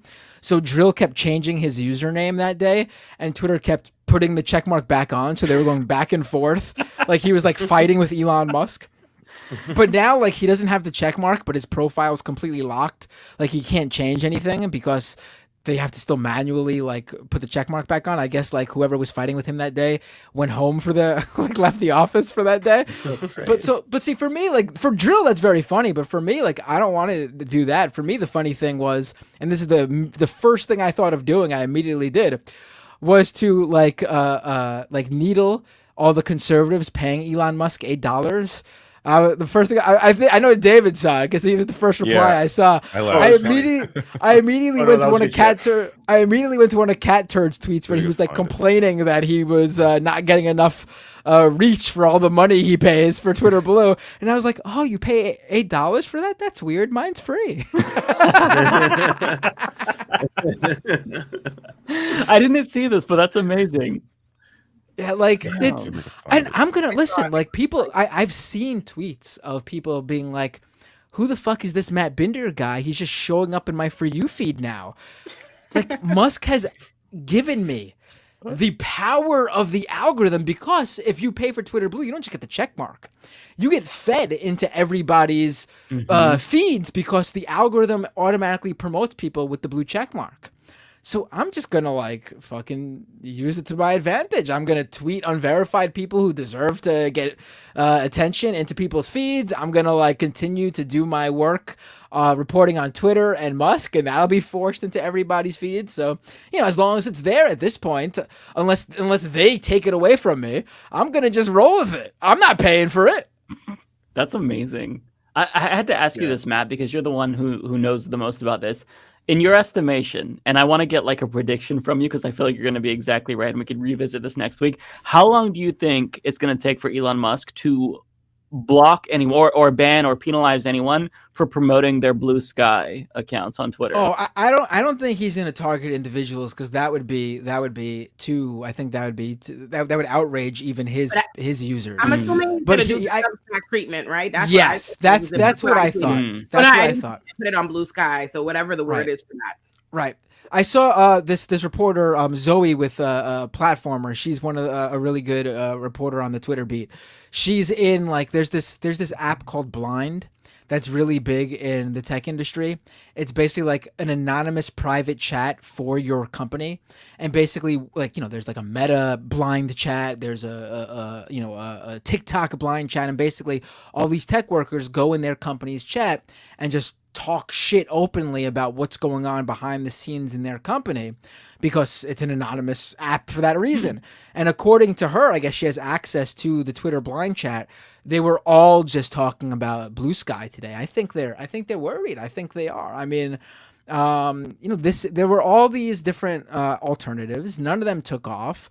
Blue Sky's the first one to sort of, I think really provide people with a true alternative. I mean, it's bare bones too, and the fact that it's already people are already this is it, this is the one. I mean, I think they should be worried. It's almost surprising to me that him tanking Twitter wasn't intentional, because of just how poorly, I gotta admit, I did not expect this. Once he took over, I thought he wouldn't do much because he wants to make money, right? He doesn't want to lose on his investment that he overpaid for. You would think, but no, right? he really effed it up. A part of me was like, is this intentional? Is this on purpose? He wants to get rid of this, very important platform when it comes to social movements. But if they're actually worried, what have you guys been doing? How do you mess up this badly? Like, it's all the advertisers lost like 90%, like down in advertiser revenue, like all that shit. There's a really funny, everything you said is spot on, but I need to add this extra really funny information. Blue Sky, when Jack Dorsey was still running Twitter, Blue Sky was a project he was also working on simultaneously. And he wanted to connect Blue Sky with Twitter as a way for people to be able to take their content and like, because the whole point of Blue Sky is that it's eventually going to be like this decentralized system where you could take your content to like different like Blue Sky like servers, like how Mastodon is. Even though I think it's probably a bad idea to do that because that's why people didn't want to go on Mastodon. But you know that was the idea behind it. So people would be able to connect their Twitter and take their content through Blue Sky wherever they'd want. In English, and so, what does that mean? Like this decentralized server stuff, like okay, so basically, all your Twitter content lives on Twitter servers. Like, there's no way to easily just transfer all your content to another social media platform if you want it off Twitter. Like, you could download it locally. Like, they'll give you like a little zip file with all your tweets, but like that's it. Like, you can't just like if you were like, oh, I want all my shit on Facebook. Like, you couldn't do that. Like, maybe you could just like. Whereas Mastodon, anyone can start one. Anyone can start a Mastodon server, and that in principle, this is what Blue Sky is supposed to be able to do too. So everyone who's on it right now is .social. That's their servers, but it could open up in the future to anyone can have a host. So you are the HQ, basically. Like you're the right. The like you'd be able to move your data wherever you'd want, to whatever server you'd want, whatever platform you'd want. So when this was going on, Jack Dorsey actually signed an official deal between Twitter and his Blue Sky project, and Twitter paid Blue Sky $13 million to create everything you see now. And when Elon Musk took over, he didn't like the idea of the project, so he ended that relationship. But basically, Twitter helped fund what might be the app that takes them down, which is pretty fun. That's great. That would be hilarious. That would be so funny. Yeah. Wow. That's beautiful. I hope it. Look, I like it. I already have like over 60 followers. I'm popping off, folks. Okay. 60. How many followers do I have? Let me see. I'm on. Oh, you and Lance got the AOC follow. I saw, by the way. What? Who did? I got the AOC Blue Sky follow. Did I get an that's AOC massive. or? Oh, that made my day. All right. Oh, I did. Hell yeah. Yeah. Nice. Hell yeah. I don't think she likes me. I asked. Olay, you got it too. Olay, you got it too. Oh, damn. Oh man, this is a good day. Oh, Matt, I wanted to flex on you. Hold on 1 second. I don't know if you're gonna. You can try. Let's see. I know I'm gonna get burned on this one because I guarantee that you probably already have it. Nice. I do have the AOC follow right on. Do you have the John Cena follow? Can I get an AOC follow? The John Cena on Twitter follow? Yeah. Oh, of course I do. everyone's got that, He follows everybody. He's not someone that's he just follows everyone. Because I know you're a wrestling fan, and I was like, oh, if he doesn't have it and I have it, that's a big flex on Matt. Now John Cena follows 575,000 people. Ratio. He's got 14 million followers. So I mean, by ratio, I follow more people by ratio than he does. Right? Yeah. Sure. Yeah. I want to get the John Cusack follow on Blue Sky because I have that on Twitter. So I've got to get that one. Is John Cusack on Blue Sky? I'm sure he will be. John Cusack and I go way back. He's I'm just kidding. No, but like he was one of my celebrity follows. Yeah, it's so nice to see because I'm already seeing like a ton of familiar faces. And as they like pop up, it's like, okay, this is feeling more like home. Like this could actually be an alternative. And I've been checking Blue Sky more than Twitter, at least for the last couple of hours. Oh, I remember, you said you and John Cusack go way back. I remember. It's that scene, he in Say Anything. He's holding that radio up to you, right, Mike?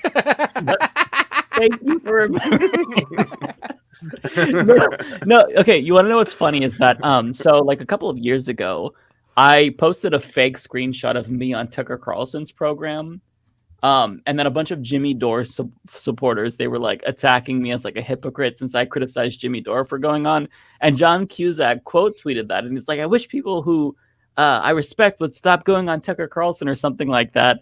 And then people started to dogpile on him and call him a dumb fuck because he didn't realize that I was just memeing. So I actually felt really bad. And I had to DM John Cusack and I'm like, I'm so sorry, but it was fake. I didn't actually go on Tucker Carlson, but it was really cool to see that, like, he the way he phrased it. I don't remember exactly. It's like, oh, people I respect. I'm like, oh my god, John Cusack respects me. What the fuck? That's amazing. I'm a YouTuber. That's cool. So yeah, it puffed up my ego a little bit, but yeah, he seems like a nice person. Baby Bash once tried to, like, quote, come at me, like, you move your body like a cyclone. Baby Bash. Baby Bash tried to come at me on Twitter on some Copaganda shit, and I was about to smoke him, and he deleted the tweet. He, like, within a minute, like, I was like, I was gonna ragtag that ass, Baby Bash. Like, Baby Bash is a propagandist. Yeah.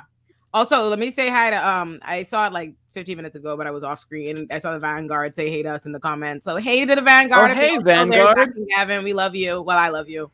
I love the Vanguard. No, they're good boys. They're good boys. So this is so fucking hilarious. Last week, the Vanguard was doing their stream, and like me, Olay, and Lance were all watching, and then and this was not coordinated, by the way, at least on my end. Yeah, no. What did you say? Like, we're the velvet underground of streamers. All your favorite streamers watch us. I was like, that's a good line. That's a good line. Yeah, because like I like to tune into their streams. They usually stream when I'm like getting ready. I love them. They're great boys. They're my nephews. I think they do good content, and it was just so funny that we were all watching at the same time. I found that fucking hilarious. I watch a lot of the Vanguard, like on accident all the time. Like, I'll just see the live, and it'll be like, what is going on? Especially if they're talking about us. I'm there. I'm like, what don't say it, Dr. Gavin. Let's talk about. I make my presence known, though. I don't lurk quietly. I hail. I tell them I'm there. I've watched your show too, Andrea. I've been subscribed to your YouTube. I saw when you covered me when I was on Rising. Me and my mama saw it. Me and my mama watched it. I appreciate. You showed your mother my YouTube video. It will turn out that when one is your child, your YouTube algorithm like sees you watch your daughter's content on YouTube. So she actually saw it before me. She sent it to me to tell me somebody was talking about her child, because she put it on to make sure someone wasn't talking crazy about her child. And it was. So was it a good video? Yeah. It was nothing. If it wasn't, you wouldn't be here. I am not one of them people. Like, you talk shit about me and it's fuck you. Holy mackerel. All right, well, it's 10:30, so time to go now. Wow, someone's not having fun. I'm having a great time. I'm sorry, the Leafs lost today. I'm now in a bad mood because they had to even to end the series. What's that like, David, having a team in the playoffs for hockey? That's got to be nice. The Leafs have not passed the first round since 2004. We've never won a cup, motherfucker. You can't out sympathy hockey me. The Canucks, we have way longer streak. Are you out of your fucking mind? The Leafs have the longest national drought in any league. Any league. We're not even in hockey. Here. We've never been so Canadian as at this moment right now. But then didn't you have two back-to-back cups? It was like two back-to-back cups. We've never won a cup ever. The Canucks have never won. Our city's ride it. We put the city to the ground. It's still not the longest drought. I was gassed for the first time. It still isn't the longest. No, it still isn't the longest drought. No, does not count. Okay, the Americans here are wondering what the fuck is going on. Okay, Canadians. Like, sorry about that. Sorry about buddy. Leafs have not won a Stanley Cup since 1967. What's going on right now? I got out of control there, buddy. I'm sorry. Listen, here's what I want to say, okay? My Canadian brothers, as bad as things are now, all will get well on May 12th when The Legend of Zelda: Tears of the Kingdom is released. We will all be. I still got to play the last one. That's the only silver lining for me, is if the Leafs don't make the second round, I have more time to play games. Yeah, fan. I had to wait 160 years. That's how I'm trying to think of it. Isn't it sad that that's literally how I'm like? That's like my driving force. Where it's like, God, I feel like really sad today. At least Zelda will be here in 2 weeks, and everything will become pathetic. But oh wow. Well, oh shit! I gotta know. YouTube. Okay, after Olayemi does plug. Yeah, we'll go through and do our little. Yes. Subscribe to my YouTube, Olurinatti. And you know how Binder used to be like, y'all should subscribe to mine first because I have the lowest amount. That is not true since I have a YouTube now. So shut up, Binder. Y'all subscribe to my YouTube. Somebody drop the link, like David. I'm putting out my episode tomorrow. It's going to be fun. Y'all should tune into that. That's what I gotta say. I'm always like one of the first commenters. I haven't commented first yet, but I might just do that. I'm always watching. I was waiting for the Olay video to drop last week, and I'm like, God, it's still not here. And as soon as it dropped, I'm like, click. So I'm one of the thank you, Mike. I'm one of the first always. Okay. I love that. Yes. No, I love that y'all watch it. I love the episodes. I think they're fun. I have fun. I enjoy them. You know, they're mine. I'm biased, but I do like them. I think I do mess. If you haven't seen my Clarence Thomas episode is my personal fave. That's for what it is for me. It's big jokes. It's my game show. Everyone, I won't be here for the next Leftist Mafia. I'm going to the Beanie compound to do Beanie Battle. So I'm taking Matt Binder's done it. I'm going into the enemy territory, and we're gonna see what happens. So we might have to just watch it live on stream. Maybe should we just comment on it?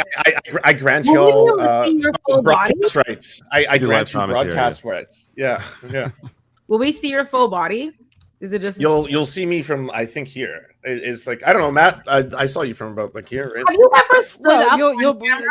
You'll see more of Lance because he's taller than me, and we need evidence that Lance has legs. I want Lance to stand up so bad, but it feels like the equivalent of asking him his last name, and he once would tell us his age, so I know he won't stand up.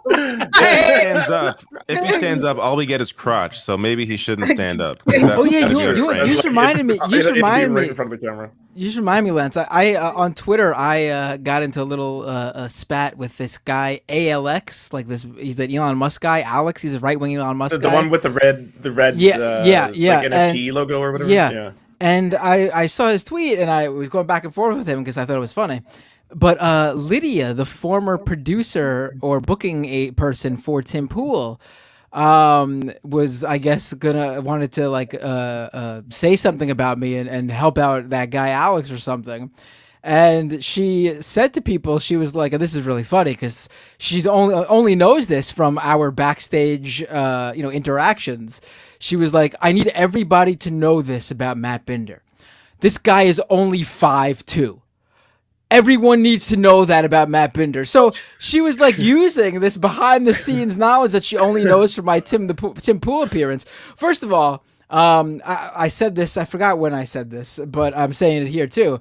I'm not 5'2", I'm 5'4", but you damn well better believe that when you're getting dunked on, it's Muggsy Bogues dunking on you, right-wingers. So I just want you to know, but I'm mentioning this though, because Lance, just be aware that obviously I guess they don't mind using things that aren't on camera. On camera 24/7. Yes, so just keep that in mind. That's all I wanted to put out there. I meant to tell you Binder this week. My friend said to me, he's like, "Oh my fucking God, I see Binder on my fucking timeline every second," and I had to say, it's not his fault. He's literally the president of a movement right now. I said the algorithm. He's not doing it. I promise. Like, all right, yeah. I feel owned. I feel owned, Elon. You've owned me. It's possible that Elon Musk washes the Leftist Mafia. So does anyone have a message for Elon? YouTube.com/Matt Binder. Go ahead, Andrea. Plug your stuff and say what you wanted to say. You're the guest. Please let everyone know where they can find you. I didn't prepare a statement. I did link your YouTube in the chat, so people. Oh yeah, I have YouTube Cyber Demon channel. Oh, I changed my handle on it now. Oh, it is changed. I have two YouTube channels, and I have a request because I'm trying to get monetized on my other one. I made a YouTube channel for Doom speedruns. I'm one of the best in the world. Nice. And you should watch them because they're good sometimes. And I'm currently at about 600. I need 1,000 to get monetized. So I'm almost there. So help me out. Is there a rankings, like an actual global rankings for Doom speedruns? There is. What number? Where are you? I'm number two. Holy shit! Wow. Holy fuck! That's unreal. That's amazing. That's unreal. How close are you to number one? Do you know I'll number be one? there very soon. Oh yeah, we all know each other. How many people are on this rankings? Like how widespread is the Doom speedrun community? I mean, I have there's 1,000 total players on the rankings. So. That's crazy. Wow. Yeah, so subscribe. Kind of a legend. What's your Doom Speedrun channel name? It's at Doom Speedruns. I made the channel when the handle system came out, so I got right a good in one. there. Nice. Yeah. I don't know if I knew that you even had a second channel, but I am subscribing. Oh yeah, I'm subscribing. I also make Doom levels. I'm really good at making Doom levels. I'm actually going to release a hot new banger tomorrow. So if anyone plays Doom, one of y'all should stream some of my games here. That'd be cool. I did not know this about you, Andrea. That's incredible. I remember us discussing the Doom speedrun thing when you came on my live stream. Oh, I tell everyone about it. That was real. So yeah, cool. that's awesome. Are you gonna play not Breath of the Wild, Tears of the Kingdom? I don't know what that is. I'm sorry. Are you like just like a speedrun gamer? Like you just like speedrun games, you don't play them properly? I speedrun, I make, and I collect. But Mike, what world would you hear someone plays Doom and think that there's some crossover there with Legend of Zelda players? A gamer. Listen, a gamer's a gamer. Listen. Okay. Nah, that's not how it is. Nah. Listen, okay. Though the I do Legend think of Zelda speedrunners are like a is different going to be breed. my identity for the next 6 months. So feel free to block me or mute me. I'm really excited. That's the only thing that I have to look I hope I can beat it before Final Fantasy comes out. I deserve, because it's like the same way when folks start talking about sports. I'm sure that it's the same like when I start talking about video games. So I totally can sympathize with that. But I'm just very excited. I do a pretty good Link impression. Do you? Yeah, you want to hear it? I do. Yeah. There you go. It's actually a lot better than I was guessing. That's genuinely impressive. That's pretty good. That's a party trick. Is that the Super Smash Brothers version? that is. Wait, can you do Mario, Matt? Oh no, I don't know. Mario. That's racist. That's racist. I can't be on the show. Isn't Bender Italian though? Yeah, he is. I'm half Italian. Yeah, I'm half Italian. Half Italian. yeah, so it's okay. All right, well, this is fun, everybody. I'll link everyone's stuff in the chat or in the description box as well after the stream. Bye, everybody. All right. I'm staying over super chats. I'm staying with you. Yep.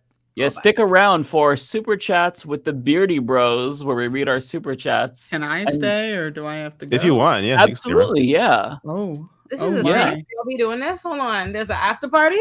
There's an. Am I allowed? You want to stay too? You can stay too if you want. We got super chats. We just read the super chats. Yeah, you're welcome to stay. Though, yeah. Why do they?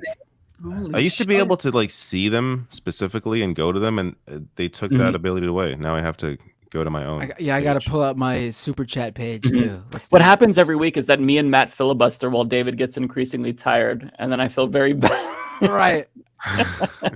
Well, Matt, don't you have like another show to go on at 11? You're going on Dan's show, right? Oh, it's already recorded. He's just airing it, so I don't have to do anything. Oh. Yeah, that's the first airing of it, though. Yeah. Well, there you go. You don't have to rush. You shouldn't have told anybody that, because then people were gonna go like, "Whoa, magic!" But no one's seen it yet, though, and it's really good. We get into some. We actually get into topics that I don't think I usually get asked about in terms of like my views on big tech and stuff. Like, so I would definitely check it out. It's very interesting. Shout out to Dan from the internet. I love Dan.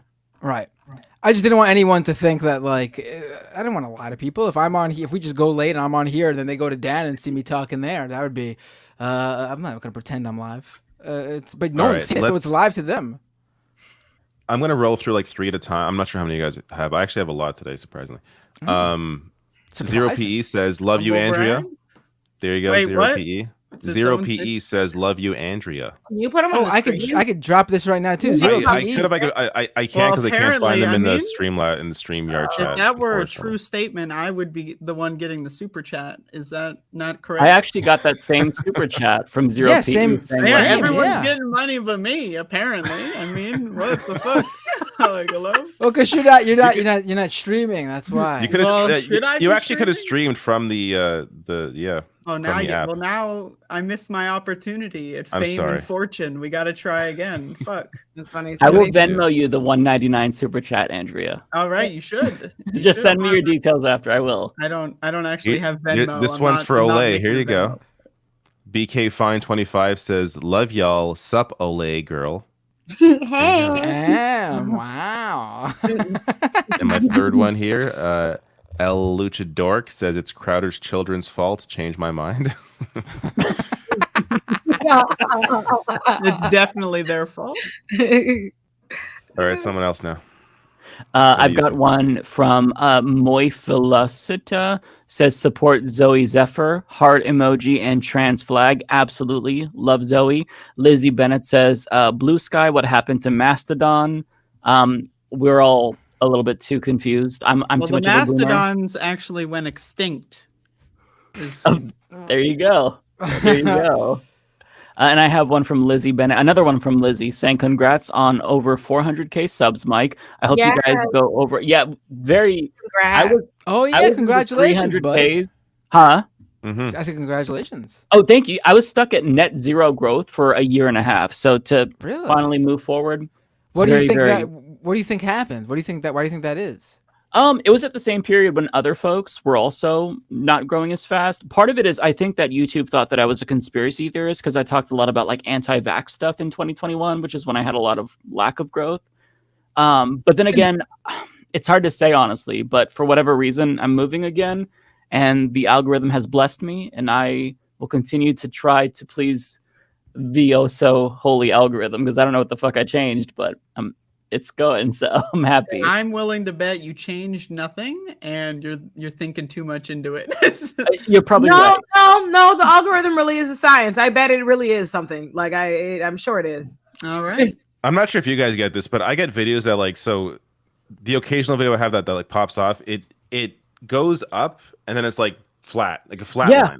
Yeah. Like it's like there's an edge to it. Like it seems like like the algorithm's like, oh, it's too popular. No, let's suppress this one. It's like, That happened to it's me happened on with- multiple videos. It's insane. That happened with two of my videos. The one yesterday, I put out a video about Elon Musk censoring posts or screenshots exposing Nazis. And it just like blew up and got like 5,000 views in an hour. And then all of a sudden, boom, it hits a wall. And for hours, it's just struggling to get past that 6,000 mark. And I'm like, okay, this is not organic. Like I'm putting on my, my tinfoil hat. It feels like fuckery is going on. I don't know. I think with political videos, especially and political channels, that like I'm not saying someone's like specifically targeting us, but just generally, I think we have a harder time getting past a certain audience because if you check when it comes to who views our videos, at least for me, vast majority are subscribers. So the Same. videos are not getting out to like new people, and that's part of the issue. And that's like the opposite. It's reversed for channels that aren't political. That's a good point. That's how it is. Yeah. So anyways, let me finish this super chat. Congrats for on over 400k subs. I hope you guys go over the video of Crowder verbally abusing his at the time pregnant wife. Talk about louder with Crowder, a true POS. Yes, we did get to that, Lizzie. So thank you. Another one about Crowder real quick from Shadow Project 01. I honestly feel Steven Crowder resents having kids. He is a real piece of work. Absolutely. And then one just sent a sticker of a thumbs up. Thank you, one. Bender. All right, yeah, I got some. Let's go with Lokesh. Sup guys, deja vu, Mike. So have you guys seen the video of Crowder being rude to his wife? We watched it. Yep. D Trich, $10 super chat. Thank you. Lemonhead representation.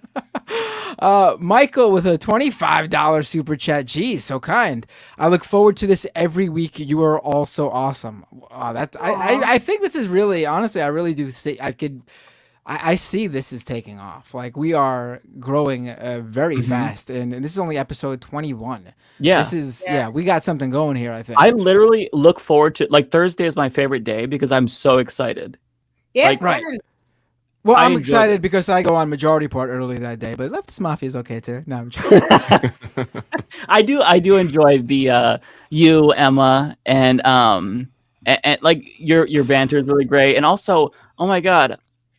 Brandon, I love Brandon. I was blanking on it. Yeah, Brandon Sutton, he's great. I fucking love Brandon. Yeah, I think he's very underrated actually. I His think, way of deadpan is really impressive. That's all. And it's very hard to make him laugh or smile at anything.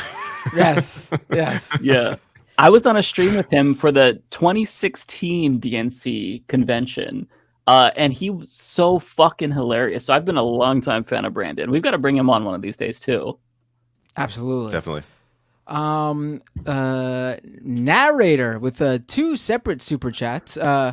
We would have a real democratic primaries if politicians weren't afraid of the DNC and cynical about fairness of the primaries. The DNC is also a threat to our democracy. Obviously, the RNC is too.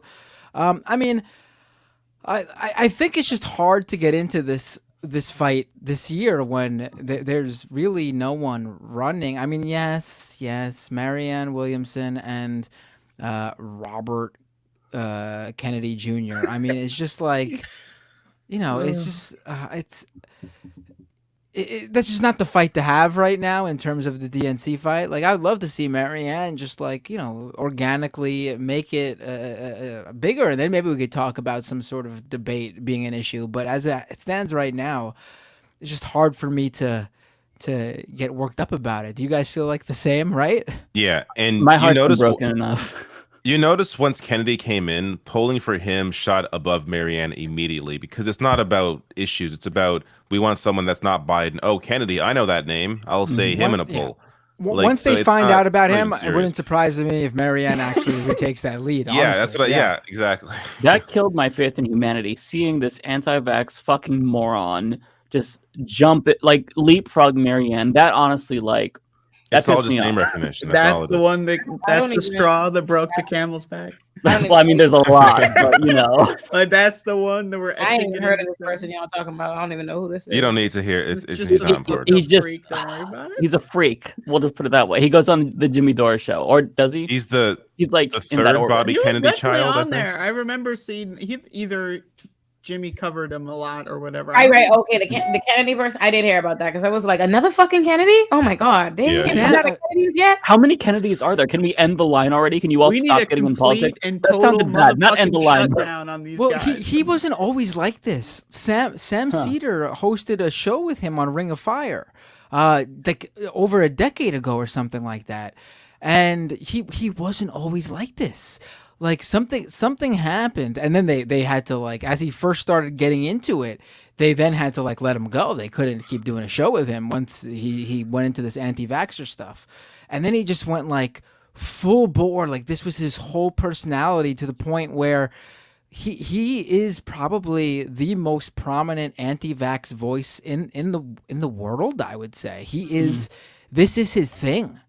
So the fact that he is running as in the Democratic primary, and he has that Kennedy name, I do think there is a worry. Not that he's going to win and beat Biden, but that he's going to be out there spreading this message under the guise of it being a serious presidential candidate.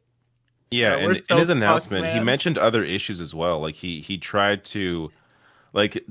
Apparently he has good politics outside of that, but it's kind of hard to ignore that part. You know what I mean? It's kind of a massive part. Yeah, he's not one of these guys who was COVID broke his brain. No, this guy is anti-vax. Old school, yeah. Old school anti-vax. Don't get your kids vaccinated with all the vaccines we have been, we've given children for decades now because we know it stops children from getting sick and dying or having horrible sort of life with a disease that they contracted when they were children.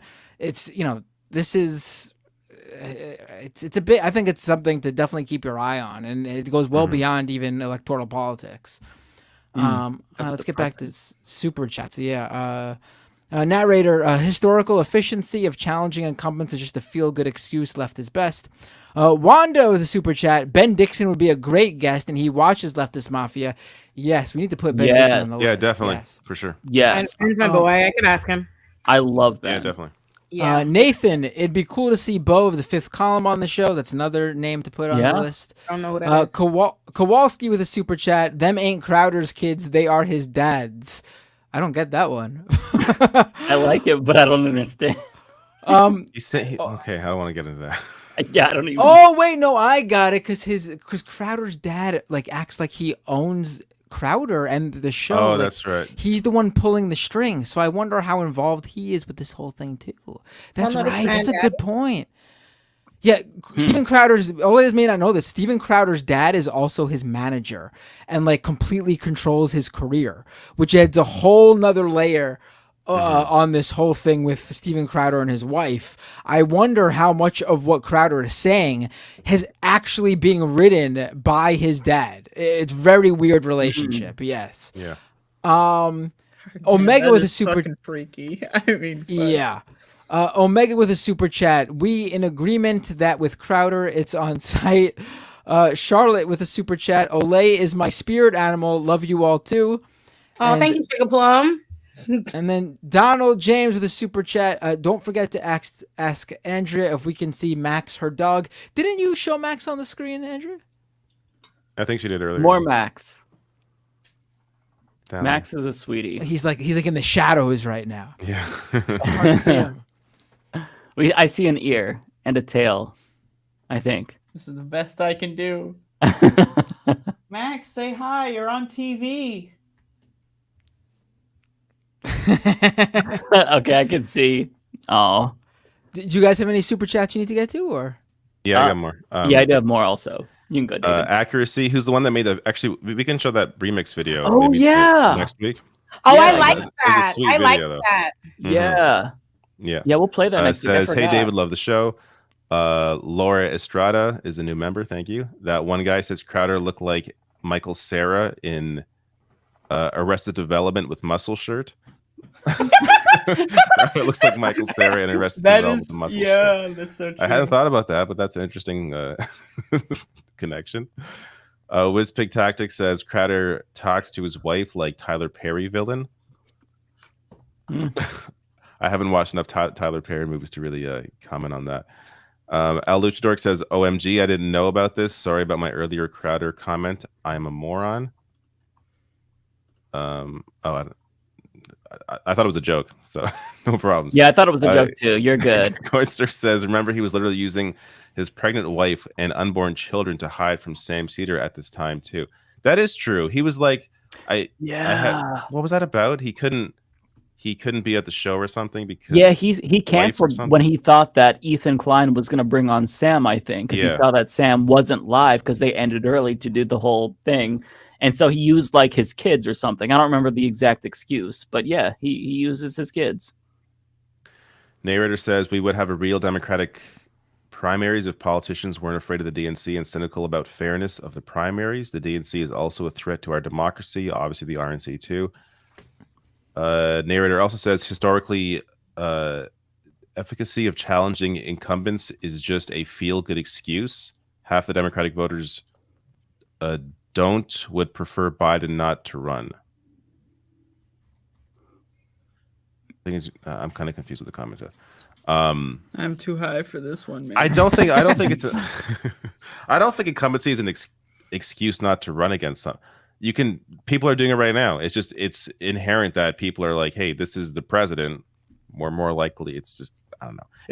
I think it's less about the incumbent and more about the media surrounding it and how it's covered and how the whole horse race goes, and with how everything works at the moment. You can read some more, Mike. Okay, so I have one from Archangel. As a Montana native, I feel so much shame they did this. I love my state and hate we are so hateful of this group. Yeah, I agree. Thanks for the super chat. We also have Johnny718 Bravo saying, Fox, you can be racist, but don't cost us money, with regard to the Tucker Carlson stuff. Yeah, basically. Another one from Archangel here. Carlson is 0-3 for networks he left voluntarily. Yeah, he was at CNN before, too. Michael with a $25 super chat also. Damn, Michael. I'll be watching this in the AM, but here's a little support. Love you guys. Thank you so much.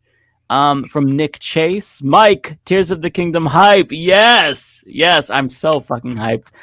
Tara Rebecca says we would like to see Andrea's dog Max, please. We got another Max request. Max, you're famous. Max is famous. Max, you're famous. They want to see you. This is past my bedtime, so he's like, just leave me alone, goddammit. Okay, Hideous Lemon with a super chat saying, when that guy said based lemon, when whoever that guy from CNN was on, they were clearly talking about me. Oh, because their name is Hideous Lemon. Okay. I was like, wait, the Don Lemon. Okay. No, the Hideous Lemon is based though. I love Hideous Lemon. Good chatter. The Phantom 53 Abel says, don't forget to remind everyone to get new driver's ID because in New Jersey you have till 25 to get that new ID with the red star. Okay, I'm not familiar with that, but if you live in New Jersey, then look into that. And this is my last one. Ignar Husky says, the algorithm also doesn't boost small creators either. I don't get many viewers despite streaming for a bit.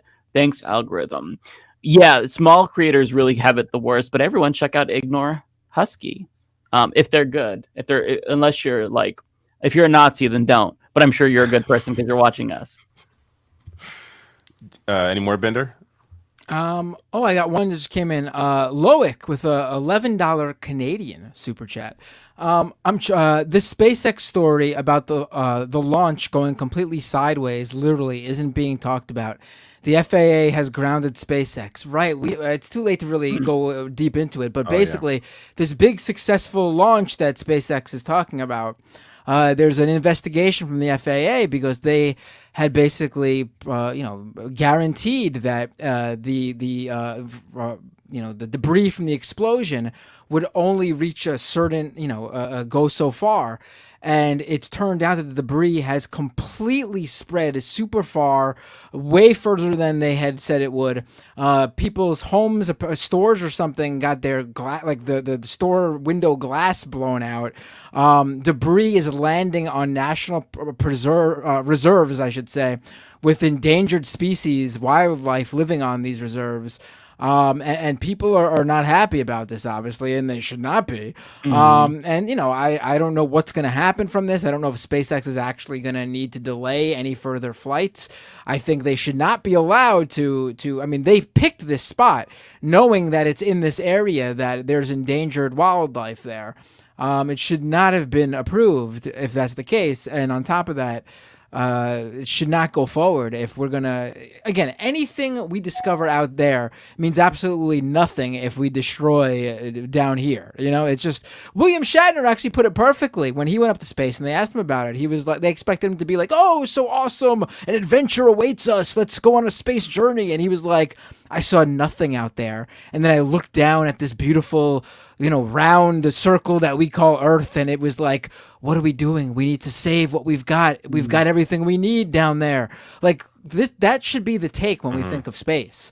It should not be like, let's fucking leave Earth behind because we don't know of any planet that's like this planet. It's the discussion around it is so ridiculous. And just the last point on this, they also need to stop giving Elon Musk contracts, government contracts. Like, this is enough shit with all of his products, all of his garbage. Like, whether it's the fucking dumbass tunnel, whether it's whether it's Tesla, whether it's SpaceX, like, it's enough of this shit.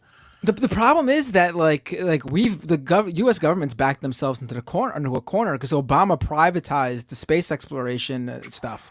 And NASA's not doing that anymore on its own. They don't have the funding or the system or the equipment or the rocket ships anymore.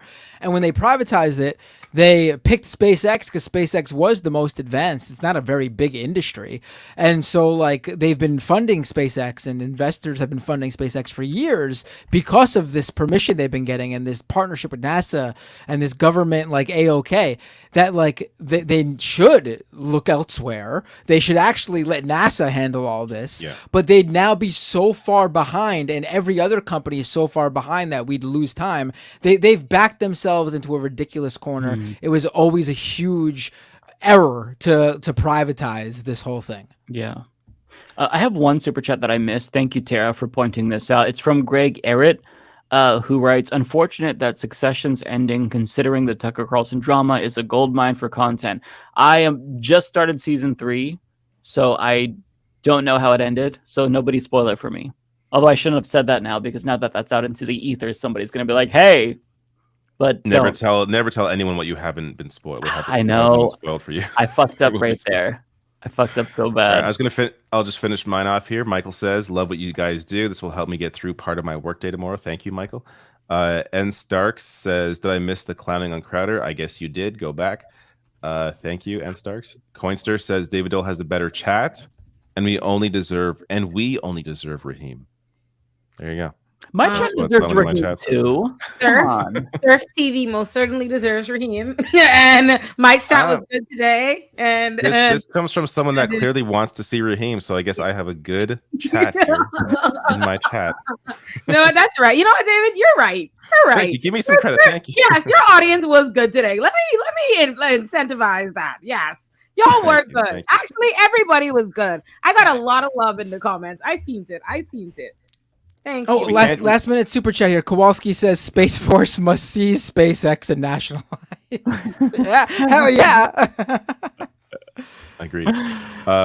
Mary C says, "Love your take on things, Olay. Thank you for bringing the Black woman's perspective. Much love. Heart, heart, heart." There you go. Thank you, Sugar Plum. I love it. Love the love. Hannah McGuire says, "I'm catching up for context. In Texas, they won't get a divorce if the wife is pregnant, so she definitely had to wait to file." Yeah. I didn't know that. That's weird. Yeah, family law, child. My family law is a shit show. Jeffrey says, "What are your Blue Sky handles?" It's just it's the same as Twitter, right here. Yeah. David Same. Dole. Whatever. All ours is the same thing as Twitter. Everyone's right. Samantha Baker says, "Olay is staying for super chats!" Exclamation mark! Exclamation mark! Heart. Heart Mike. Thanks for keeping your mic at arm's length tonight. Laughing You're face. very welcome. Leftist Mafia is the highlight of my week. Thank you, Samantha. Oh, I love that. That's so awesome. Accuracy, the creator of that video that we're going to show next week, says, "Glad you liked the Leftist Mafia intro." Yes, we did. Very good. It was very good. Last Disciple, a few more left. Last Disciple says, "Bill C-11 passed in the Senate. David and Lance are going to take over our YouTube feeds in Canada now. Going to have to dig to find that sweet U.S. content. Sorry to the rest of y'all." Thank you. Why is it not scrolling up now? What the hell? Thank you, Disciple. Laura says, "I joined today. Is it for Mike or David when it's on this channel? I'm confused, but still excited. This channel is fire." It is for David. Thank you, Laura. Mika says, No, Bo, please. He's a government asset with a fake accent. There's videos of him speaking before his YouTube channel, and he's obviously acting now. I don't know anything about this. Yeah, I mean, let's even grant you. Let's say that's all true. The content he puts out, from what I've seen, is pretty good. Like, his Wait, who are we talking perspectives about? are well informed. Bo the Fifth Column. I Column. really like his content a lot. He's really great. Yeah, he does good stuff. There's controversy like about every single creator. Like anyone that somebody brings up, they're like, "Hey, bring on this person." They're like, "No, but they did this." I mean, yeah, it's enough. Yeah. How about what they're doing now and what they've consistently been doing for a while? That's what matters right now. Thank you. Narrator says, last one, the One Piece is real.